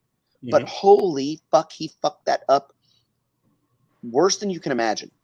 I completely didn't follow. And I was like, and I'm talking to my friend, and I'm like, this is. I'm like, look, and I'm showing him the math. This is this dimension that's supposed to be. Look here, and like my buddy's climbing in, and he's looking. He's like, it's double, and I'm like, yeah. And he's like, what can we do? And I was like, nothing. You can do nothing. Start over. I'm like, he's like, I'll leave the cage intact and I'll pull it all apart. And I didn't realize it. He's like, I was pulling the wood out and the whole cage just fell apart. All the welds were broken. They must have been flexing so much that all the welds were broken. And he was like, I kind of got screwed in the end. And I'm like, he didn't mean to screw you, but you can't really ask him to do anything on the other end. But this was me at that point. And I had done, there's probably did 100 designs between 2017 and early 2019. And I was like, we don't offer enclosure design anymore. And I started referring him to Drew probably 6 months later after I finally met him in person, because I was like, man, I cannot risk somebody just fucking this whole thing up and driving around with some shit enclosure that makes me look like a fucking loser, even if I'm actual fucking loser somehow. But they won't say, hey man, your box is kind of fucked up. What'd you do? And I'd be like, oh shit, did I fuck that up? Let me figure it out. You know, it's bad enough when, like me or one of my technicians miss a glue bead when we're assembling a box, and that shit will rip that thing the fuck apart immediately. Like they won't play long at all The glue holds the shit together. You know, the screws are there to like be the clamp. That's really what's going on. So anyway, that's my holy fuck. That is what Drew does, and how he takes good care of his customers is admirable, and it's challenging, and it's something that I steer away from. Typically. Definitely challenging, especially with getting more involved with companies like Kicker and JL and like all these massive companies. Gately Audio. Absolutely. Well, I mean, no, yes. I mean, like being more involved with Gately Audio or like MTI or you hire in enclosure guys or shops. I mean, that just exposes me to a whole new demographic. So just more people.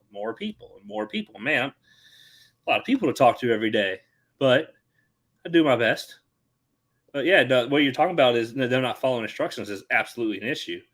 Like one guy, I remember, he was 618, supposed to be a 4-layer baffle. So obviously you got to brace it well. You're doing 618s, and he did 2 of the 4 layers, no bracing, and wired 2 subs out of phase, and blamed me for the wall sucking.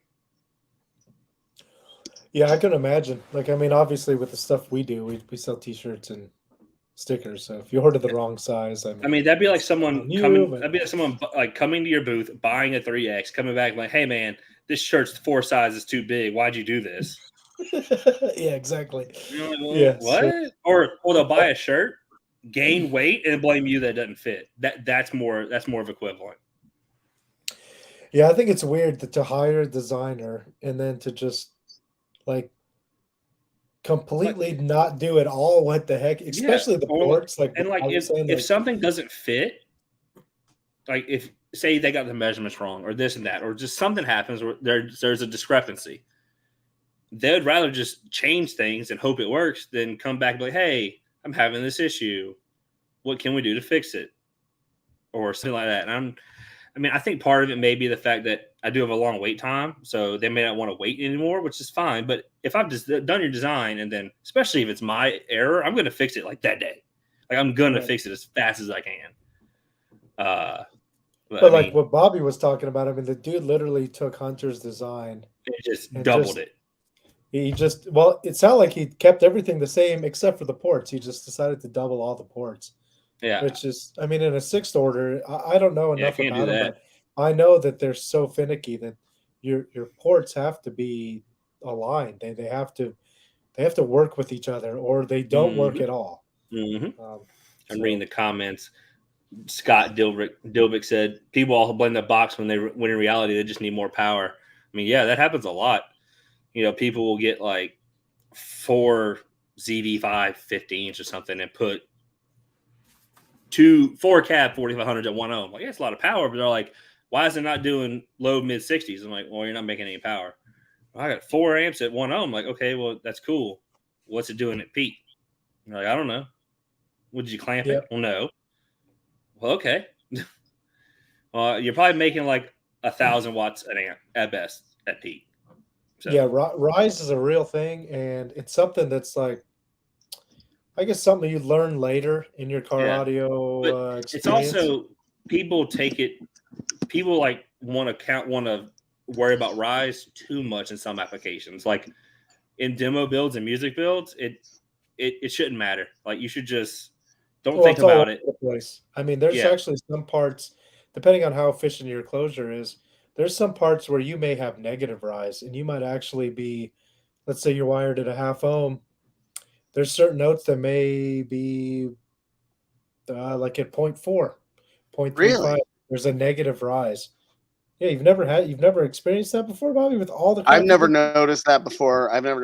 But I believe you. I've seen like super, super low rise. I didn't know it could go the other way. That's really cool. I could be off on that one. I know that it could get down to almost no rise. Yeah, I mean that's for real. Yeah, playing like way below tuning, like way off. So what you could be experiencing is very, very little or no rise in a wiring configuration where your coils are really, if you just metered them, they'd be 0.4. So if you're at 0.5, you're at 0.5 with your your 2 dual 2 subs, but you're really at at 0.4, and then you see fucking none, and then you're like, whoa, I'm wired to 0.5 and I see 0.4. But I mean, I wouldn't be surprised if someone was like, look, bitch, negative rise. I'd be like, oh wow, fuck, that's cool. Well, because a lot of people, they don't like, take the rise into account when they're putting their amps in, or people, I guess, who have a lot of experience do. But for the most part, just like Drew was saying, the guy had 4 4500s at 1 ohm. They don't understand, or they may understand, but they don't realize that their boxes, all of a sudden you're wired at 1. At your peak, it's at 4 ohm, 5 ohm, 6 ohm. Especially if it's an efficient enclosure, because the more efficient it is, the higher your rise is going to be. Yeah. Like Duncan's truck would do a 60 with like 2600 watts or 2700 watts, and it had 7.5 times rise at peak. The Nitro has 5.3 times rise at peak. So the more efficient an enclosure is, the higher the rise is going to be. That's why you see guys like RP Patel and all those guys, they'll have a billion amps wired in the dirt because they're fighting like 10x rise or some wild number like that. So that's what they're fighting. And so people will get an efficient enclosure, like say on a Bobby's or one of mine or anybody, it's an efficient build. They're just not going to make a lot of power without big amps wired down low because they have 4 or 5x rise from where they start. But back to your negative rise thing. So most people check ohm load within, impedance. They use a multimeter. They're reading DCR, they're direct coil resistance or DC resistance, whatever. They're not reading impedance because you can't read that with a multimeter. But when you clamp something, you're getting impedance. So it can be a lower number than DCR, even though it's not actually lower than the starting value of the impedance. Okay. That's probably why I've seen it. Math. That's, yeah. Things. Yeah, and then someone also said something I wanted to, Pete Bass, that's my dude from Houston. I love Drew's disclaimer on all God designs. They're not God designs. I mean, they're pretty good, but to double check the measurements because he's only human. You can't even be mad when an issue because you didn't double check first. Well, I mean, they're the ones supplying you the measurements to begin with. Yeah, well, right? So that's more about like, say I'm doing the cut sheet and I got big hands. His keyboard ain't that big, bro. I mean, so I can hit it. You need an extra fat finger keyboard. It's all fucking oversized for fucking meat. So the renderings are always to scale and they're always accurate. But so say I'm transferring the rendering to a cut sheet, I could hit a 4 instead of a 5 because they're right next to each other. And I generally catch most of them when I'm doing the optimization layout to show the best way to cut the wood. I normally catch it then, or I catch it right away. But that could slip through. That's why I disclaimers are like, hey, if something doesn't look right, well, for one, you should check anyway because wood's $100 a sheet these days. You should check before cutting. Way more than $100 a sheet. Yeah, especially for quality wood. But that's just on there. Unless you're buying fucking bullshit, which most motherfuckers are. God damn. I don't know what I'm about. And that's on there. And even that's on there, if I do mess up and they don't catch it and they still waste some wood, I've still bought them material just because I'm like, let me just buy you the sheet of wood or whatever, or this quarter sheet of wood to fix the issue. And that way you're not mad. You're not out there hollering about me messing the cut sheet up, and everyone's happy. I haven't bought wood since before the pandemic, so I'm a little okay, Mr. Steel Interior. We got you. Yeah. Well, we got you, bro. Steely, bro. But I did have one sheet of birch sitting in my garage, which I already used. That motherfucker is a potato chip. That dude just flexed on us without even realizing it. Hella tough. I'm building a full extreme vehicle. I ain't bought a sheet of wood since 2019. I'm like, oh, okay, got you, bud. Thanks. Thanks for making me feel weak. Yeah, but I'm about to buy some wood, and I'm a little scared. Everybody's stories. Like last time I bought a sheet of birch 5x5 Baltic, it was $40. So yeah, no. So, Bobby, did you see those pictures? Did I send those pictures to the chat earlier of that box, the little 2.8 box? I don't know if I sent more detailed photos, but so the guy who built it, Ted, couldn't tell you his last name, Kreger maybe. RTD. He's like RT Designs. He's Okay. he's been building on some here. of he's building some of Price's enclosures now as well, out towards like Okay. East Coast. Yeah. He says 185 a sheet for the woods he's using. Holy crap! It's And nice. what is he using? I don't know. I'm sure he'll answer in a second. It's like 13 or 15 ply. It's super thick, and it's very nice feeling. So the wood. 13, it would be well, what thickness? 3/4. Okay. Well, he's kind of getting Jesus. spanked Dude, on that shit. Yeah, I mean, I was paying, like I said, 13 ply. before the pandemic, but and I that think Lowe's MDF is straight bullshit, man. Well, I'm sorry. It's not going to be Lowe's. It's going to no. There's somebody else commented and Steve posted up. But yeah, 185 for the 3/4 inch Russian Baltic birches. You're paying an ultra premium. And that kind of sucks. They're kind of gouging you, but you're only going through a few sheets at a time. That's what they're going to do to you. It kind of sucks. I would research more lumber suppliers in the area. Yeah. There's got to be somebody. Just keep searching. Right now, locally, like guys that are around here that are getting Baltic birch plywood, and the fact that I'm here in Sac means that they have inventory of the material, and what they get is the stuff that they can't give me. Mine has to be perfectly flat. I pay a little bit of a premium because they give me only the whole unit at a time, and it has to be wrapped up, and it has to be in the air conditioned temperature control environment. Otherwise it won't be flat enough to go on my CNC and suck down. Otherwise it'll be fucking sliding sheets around on my table. So they'll often get it at about what my price is, which is somewhere between like 80 and 110, depending on where the bad news is. And then with the 1 inch, it's about 30% more for the material. So yeah, 13 ply Russian Baltic birch plywood with the AAA quality is probably what you're getting, and you're paying a little extra for it. But I mean, if you're charging the customers appropriately, then you'll be fine.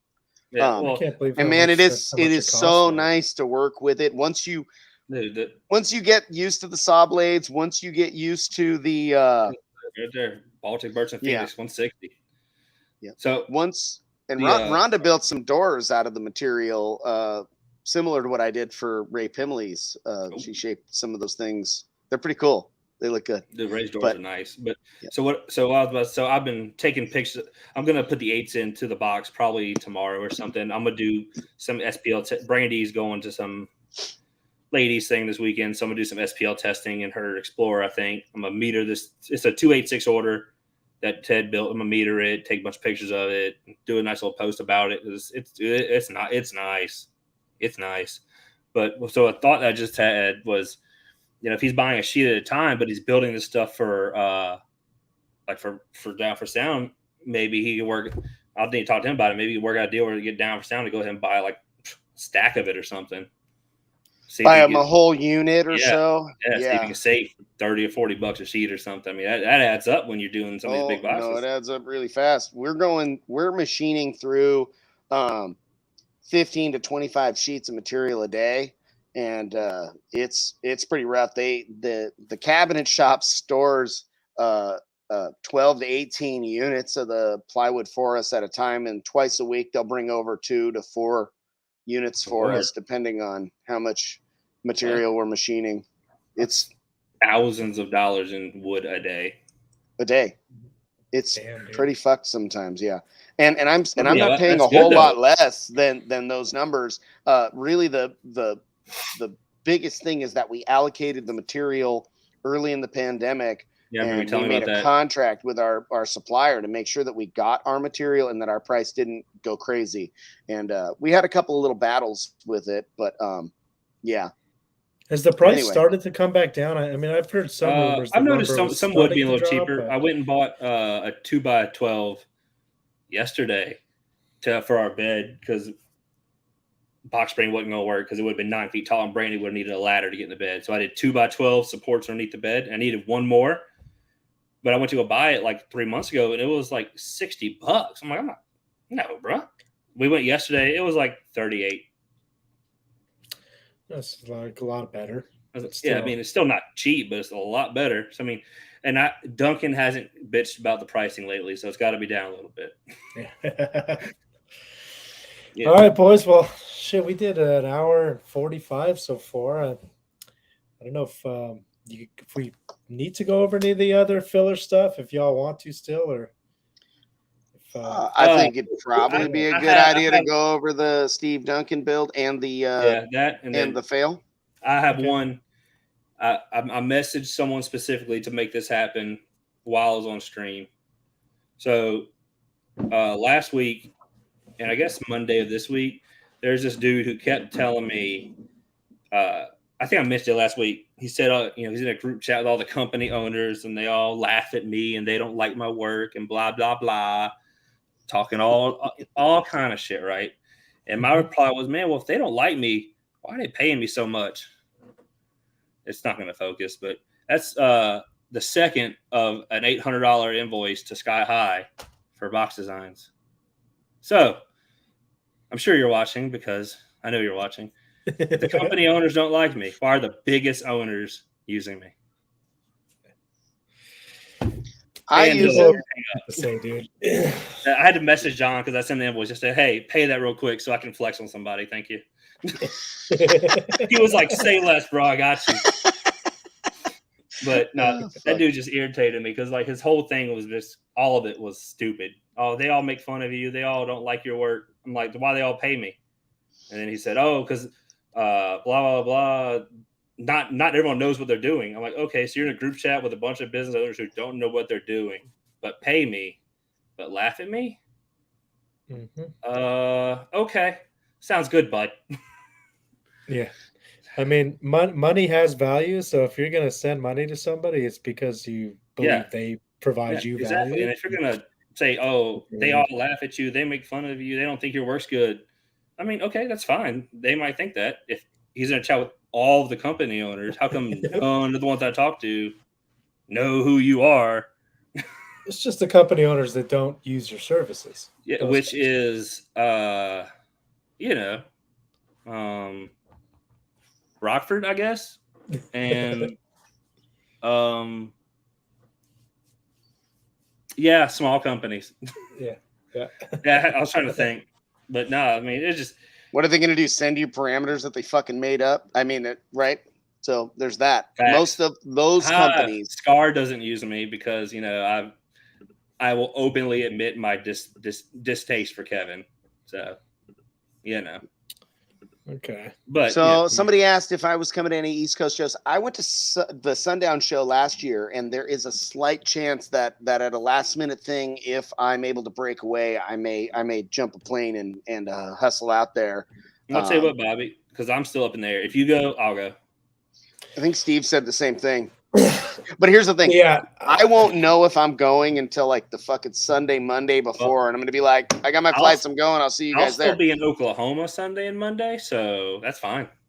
Yeah. Well, the thing about Sundown is you got to fly in somewhere that's like 2 hours away. Oh, I'm going to drive in. No, you don't. So Charlotte's not 2 hours away. Charlotte's like 45 minutes, if that. What? Pretty sure.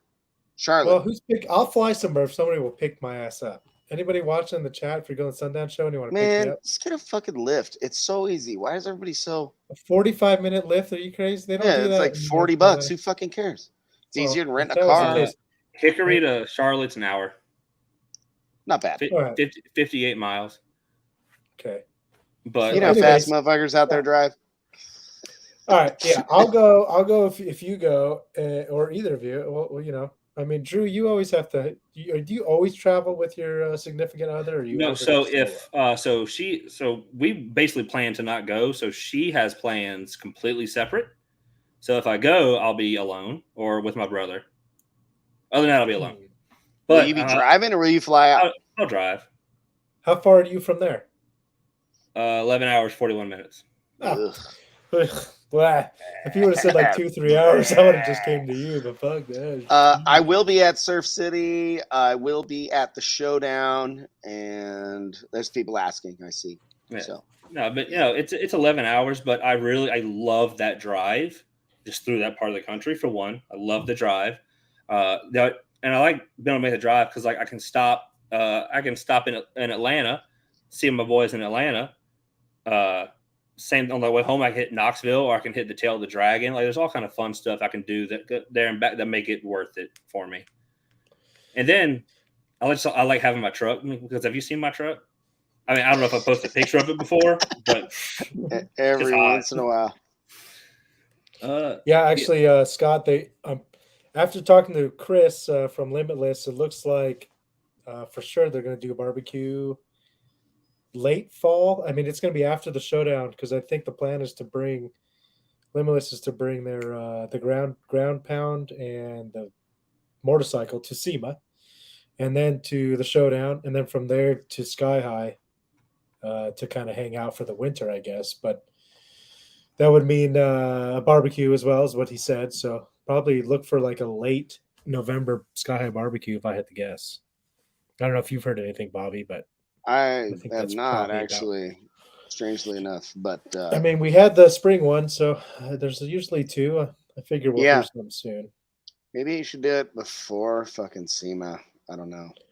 But yeah. Well, yeah, the next Sky High barbecue, I've been saying I'm going to go, keep saying I'm going to go.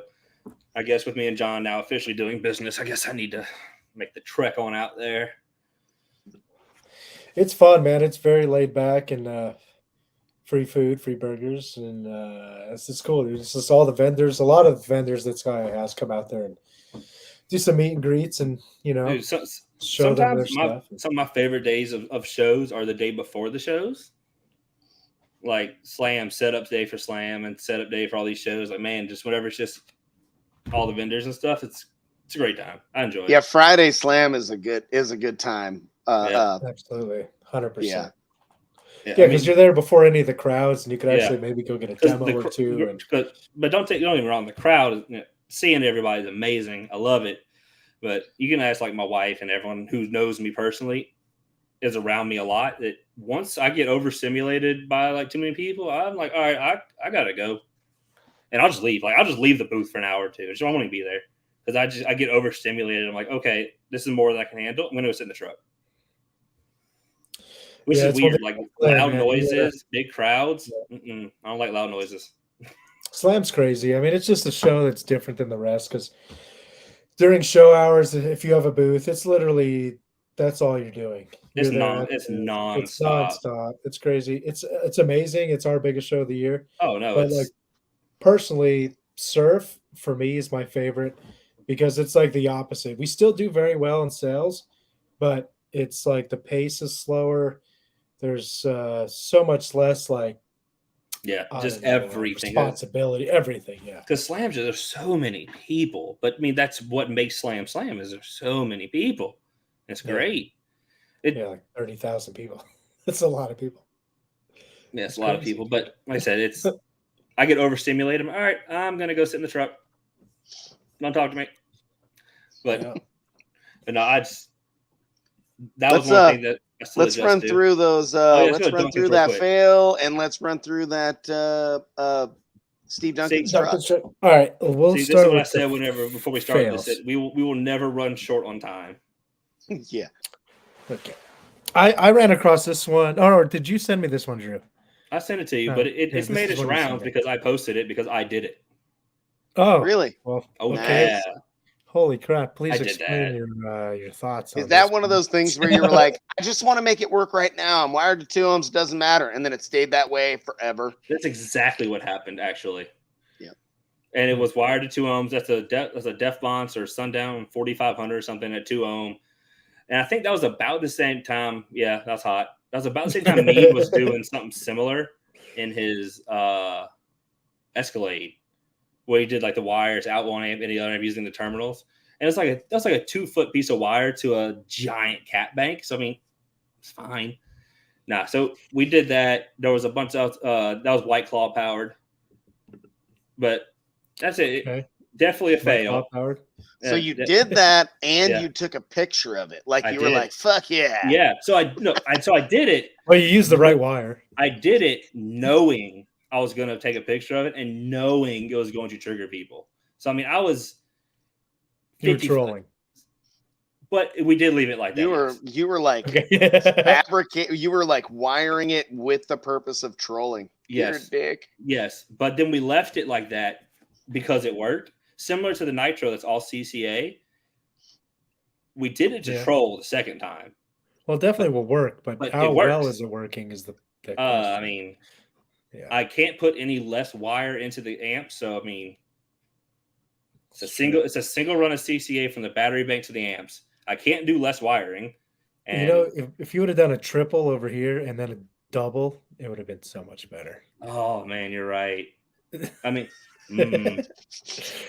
you know. So I run CCA in all my own personal vehicles, and John Raby that owns Sky High has me run CCA in all of his own vehicles. You know why? Because it works. Works like a fucking champ. Ray Pimley had CCA in his truck, and he was like, after people talking shit, he finally caved. He ripped it all out. He put all the new fucking wire in, and it was probably 4 or 5 months later. And I'm like, do you think that was worth that several $100s, even though you got like a killer deal and all your wire and everything? He's like, probably not.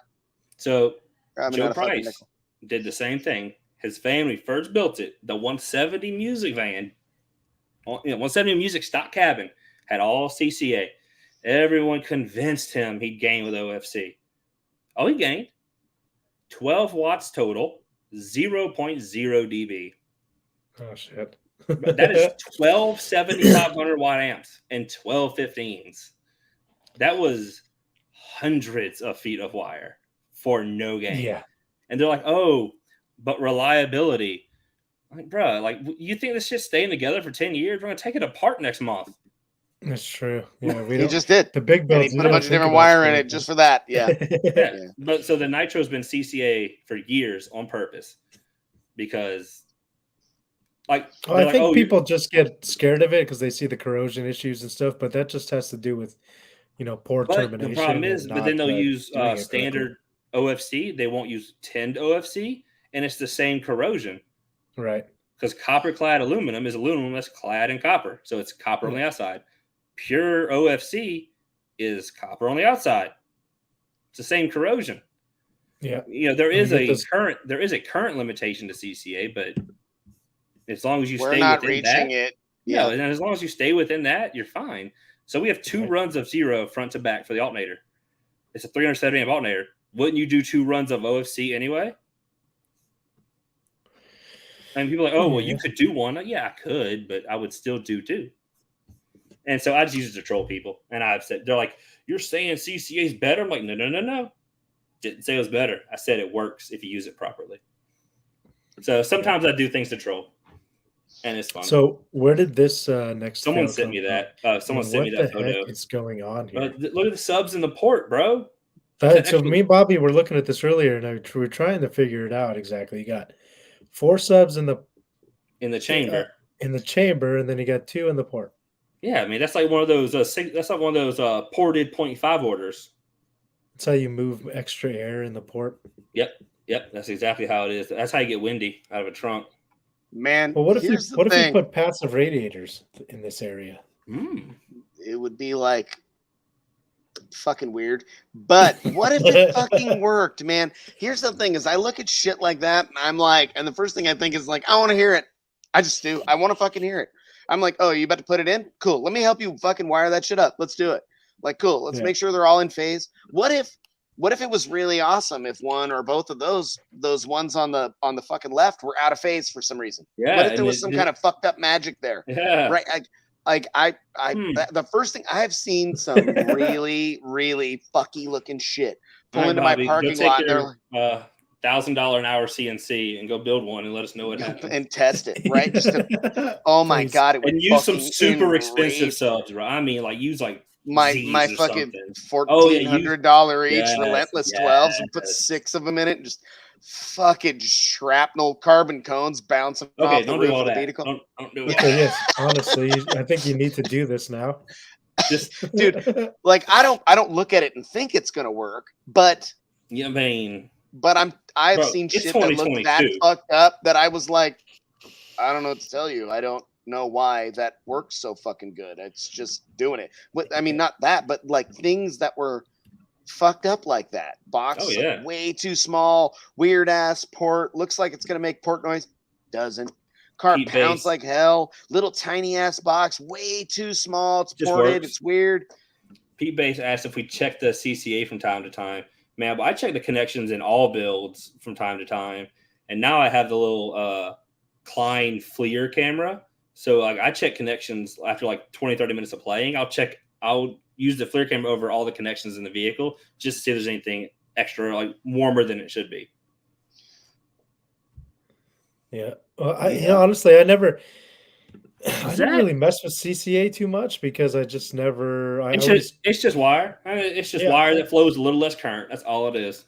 Is that tape? I don't. Yes, You know what? It so looks like it's That's gotta tape, be but packing tape. That's that packing tape. might sure be that's that packing might tape. be a fucking sandwich bag, Steve. Me and Steve were looking at this image earlier, and we were agreeing that it was like That's the packing tape. baggie his G came in. But that might be a Probably, fucking that's the bag his fucking dope came in, and like right when he was done fucking floating that last aluminum boat, he fucking took that plastic bag and just wrapped that shit around. Man, there ain't even a zip tie in there, man.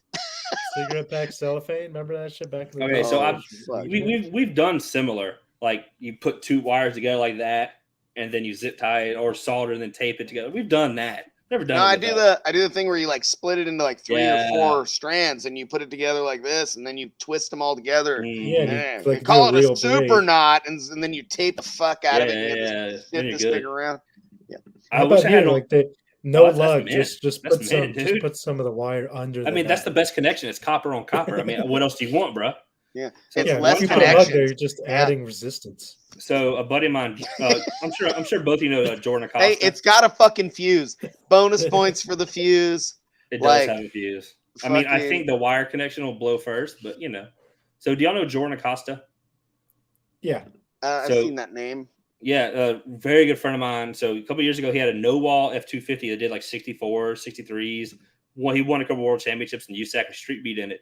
Well, we were at a show, and his ground lug like broke or something happened to it. Anyway, I had to hold the ground on his battery bank from his amplifiers with my hands during the street beat run. Street beat standing there. It was awesome. No, I was sitting in the bed of the truck over the toolbox, like, man, we've done some stuff. Shit. So this is one more. I think that's similar. I don't know if it's from the same build. I think it's from because the post that I got these pictures from were from the same post. This is a modern Ford truck. I can tell by looking at it. Panels, yeah.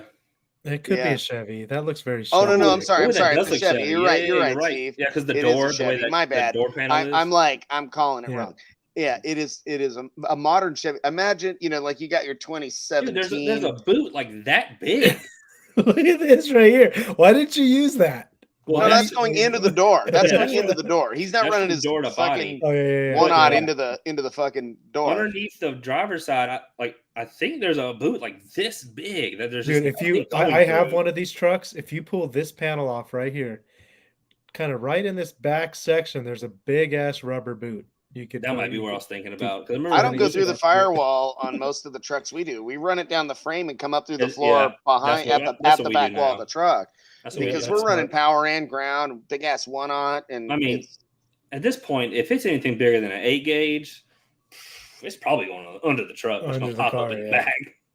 Yeah, it's just I can't remember the last time we even did a 4-gauge power run here. Everybody gets one. I got a 4-gauge in my Duramax only because I did a single 5-channel at first, and I was like, I'm not going to go any bigger.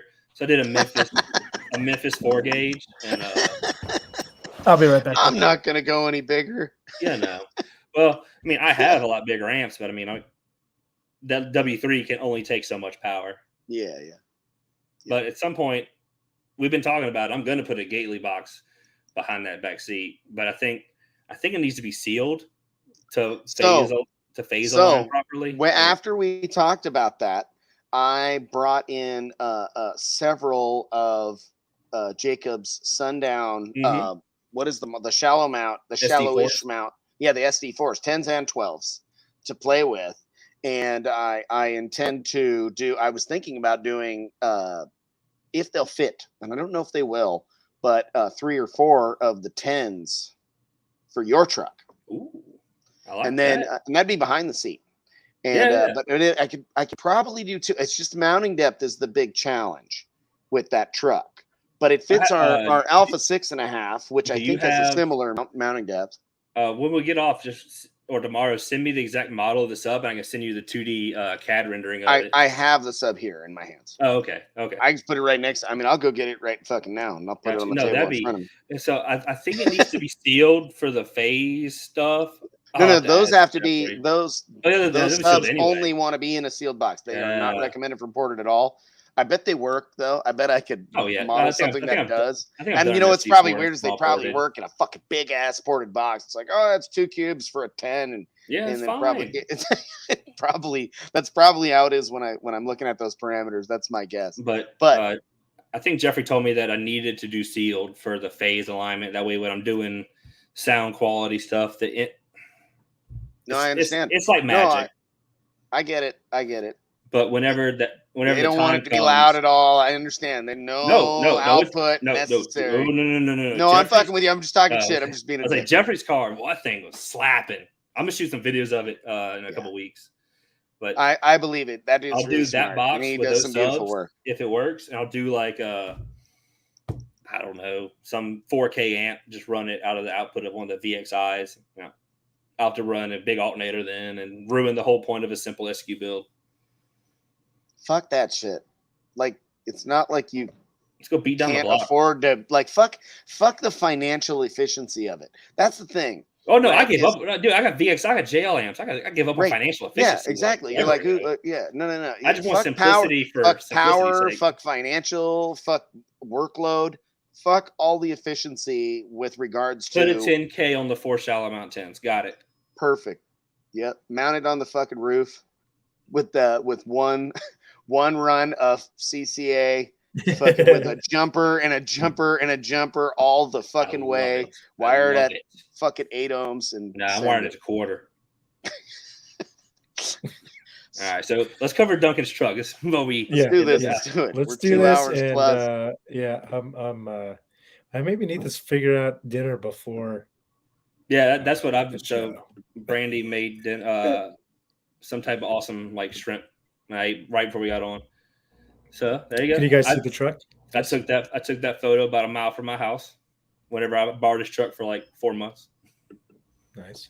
Well, because I was gonna fix a bunch of stuff on it, and then I had it like a month, and he's like, "Oh yeah, I'm gonna take it all out and redo it." I'm like, well, I'm not fixing anything. Which amps are these? The SFB 3000s. SFBs? Right. Yeah, they're all coming out. So those are for mids and highs. They're all coming out. They're doing Crossfire 2000.4s, I think, in place of them. Like they were loud. The cheaper full bridge stuff, it just doesn't sound that great. I've got the SIA 3500s that I'm going to use for the Explorer. Yeah, the SIA ones were definitely a step up. So that's his baffle and port. And one time this didn't have 7 subs, right? Wasn't it? Yeah, it had 6, but I think that's 7. I think that was all 7. This one is with 7. I think I heard it with 6 the first time, right, Drew? When I met you the first day I met you. Yeah, it was when it was over there, it was with 6. Yeah, that's how it is now. Is it louder with 7? Yeah, it the best it's done so far was a 67 at 39. Damn. So that was when it had 6 because it's like a 6 amps. There were 2 on swing out. Now there's a 7th amp right underneath the T Notorious on that board. Okay. Yeah, there's a 7th amp right there now. So it's 7 7500s on 7 15s. I bet that's not CCA. It is not. It is it is down for sound / certified basshead OFC. Yeah. Okay, I didn't know it was caged. Yep, full cage. So that was after it was cage for 6, and then he had to cut the side of the cage out and extend it for 7. So that's after it got extended. Damn. That was on his small trailer. We had nothing but issues. That was that must have been TDH show 2019 maybe. Because I took that photo, so we must have been coming from TDH or something. Well, that's all I got for pics, but I for some reason I don't have a lot of photos of it. I got a video we could watch real quick. I'm sure I have a lot of photos of it, just not saved in that folder. I'd have to go. I back up every photo I take, period, since 2016. So I have all of them. I'd have to go dig for them. So 2021 Slam, I got probably one of my absolute favorite demos ever. I was in that, and your brother was operating it. My brother and he was just fucking getting down, and it was kind of cool. I'm sitting in there. He's playing a long song. Pretty girl walks up, sticks her head in the window, blows her hair all over the place. She smiles real big. We get it all on camera, and she walks back off. My buddy Rudy was blown away. We put him in next. He was it melted his brain. He had no idea something could be like. And he'd been a bass head his whole life, man.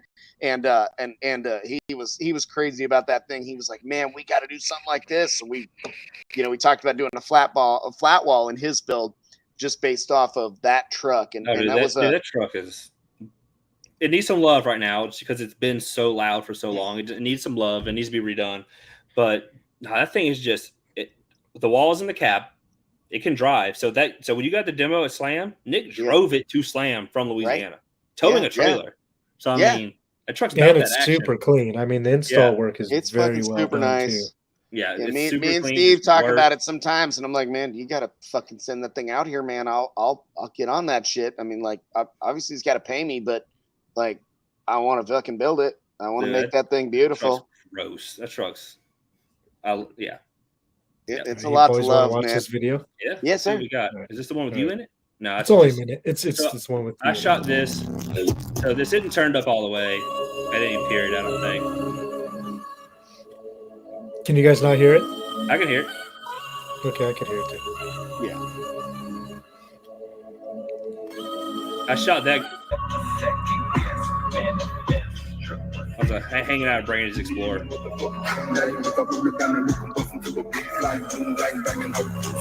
My son doesn't care at all. Yeah, just sitting there on his phone. So that's 60% maybe. See, it still not even moving. That's how strong that dash is. He just doesn't care, bro.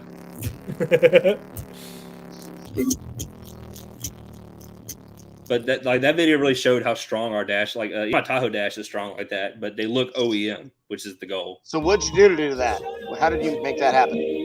A bunch of fiberglass, some leather / vinyl, some other things that I'll tell you about off camera, but some other things I would tell you, but I tried to tell someone over the weekend or Monday, and he was because he made a post about breaking his dashboard. I said, "Oh, well, I know how to fix that." He's like, "I don't need your help, blah blah." I'm like, "Sounds good, bud.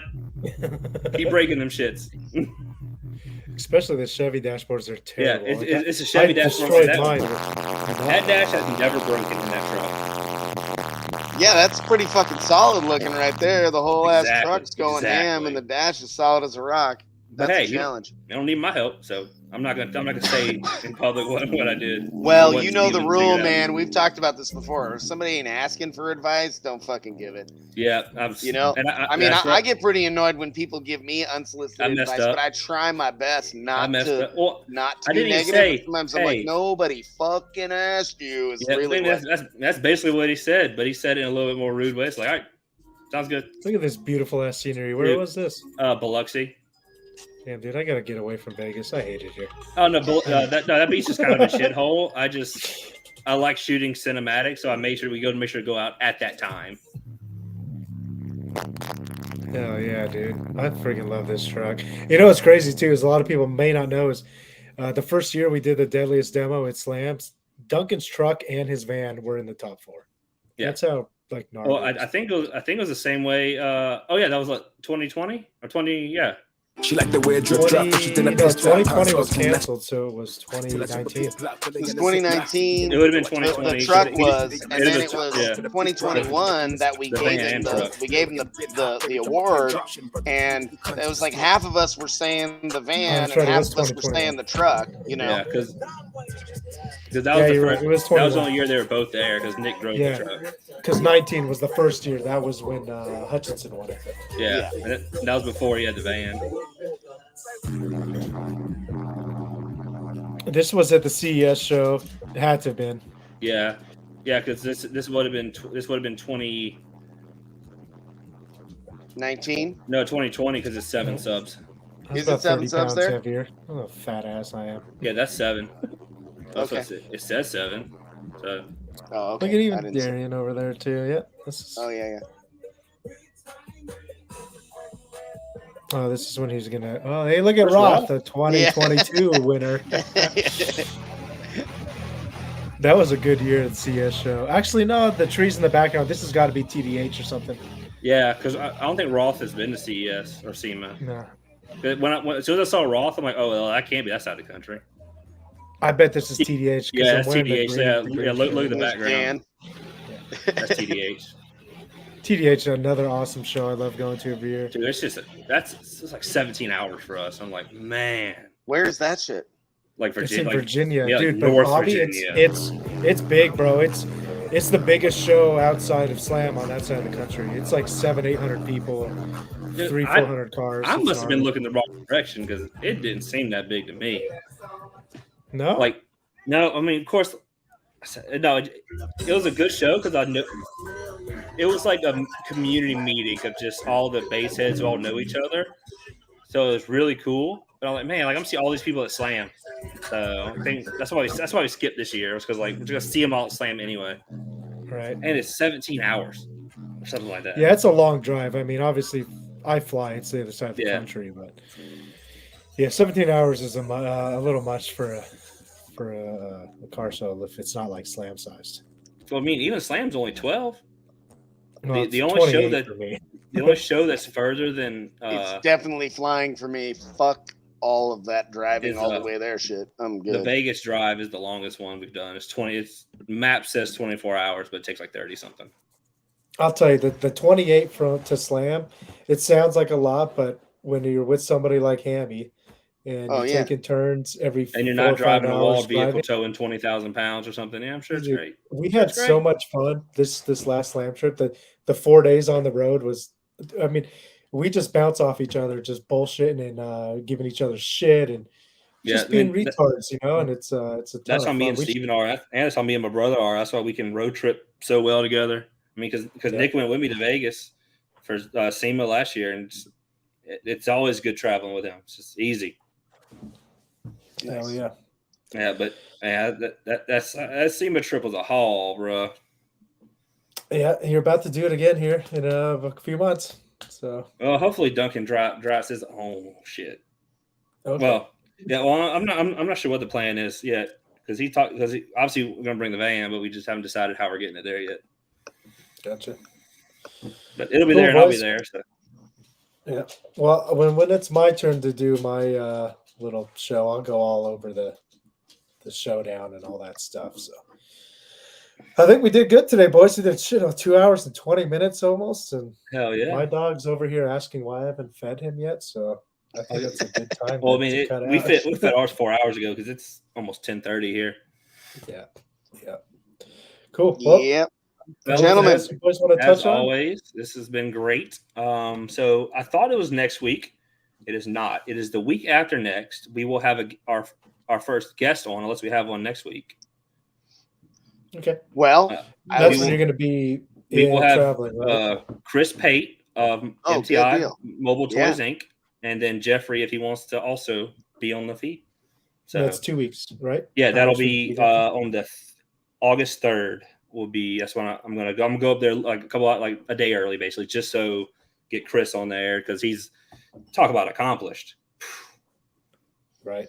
Awesome. so- And then I'll get some footage, some video, pictures of all their, top level trucks that they just keep on display there. It's insane.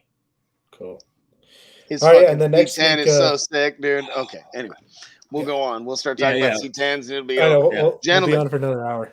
Yeah, Yep. I fucking love you guys. I Love will you, sir. talk to you guys again soon.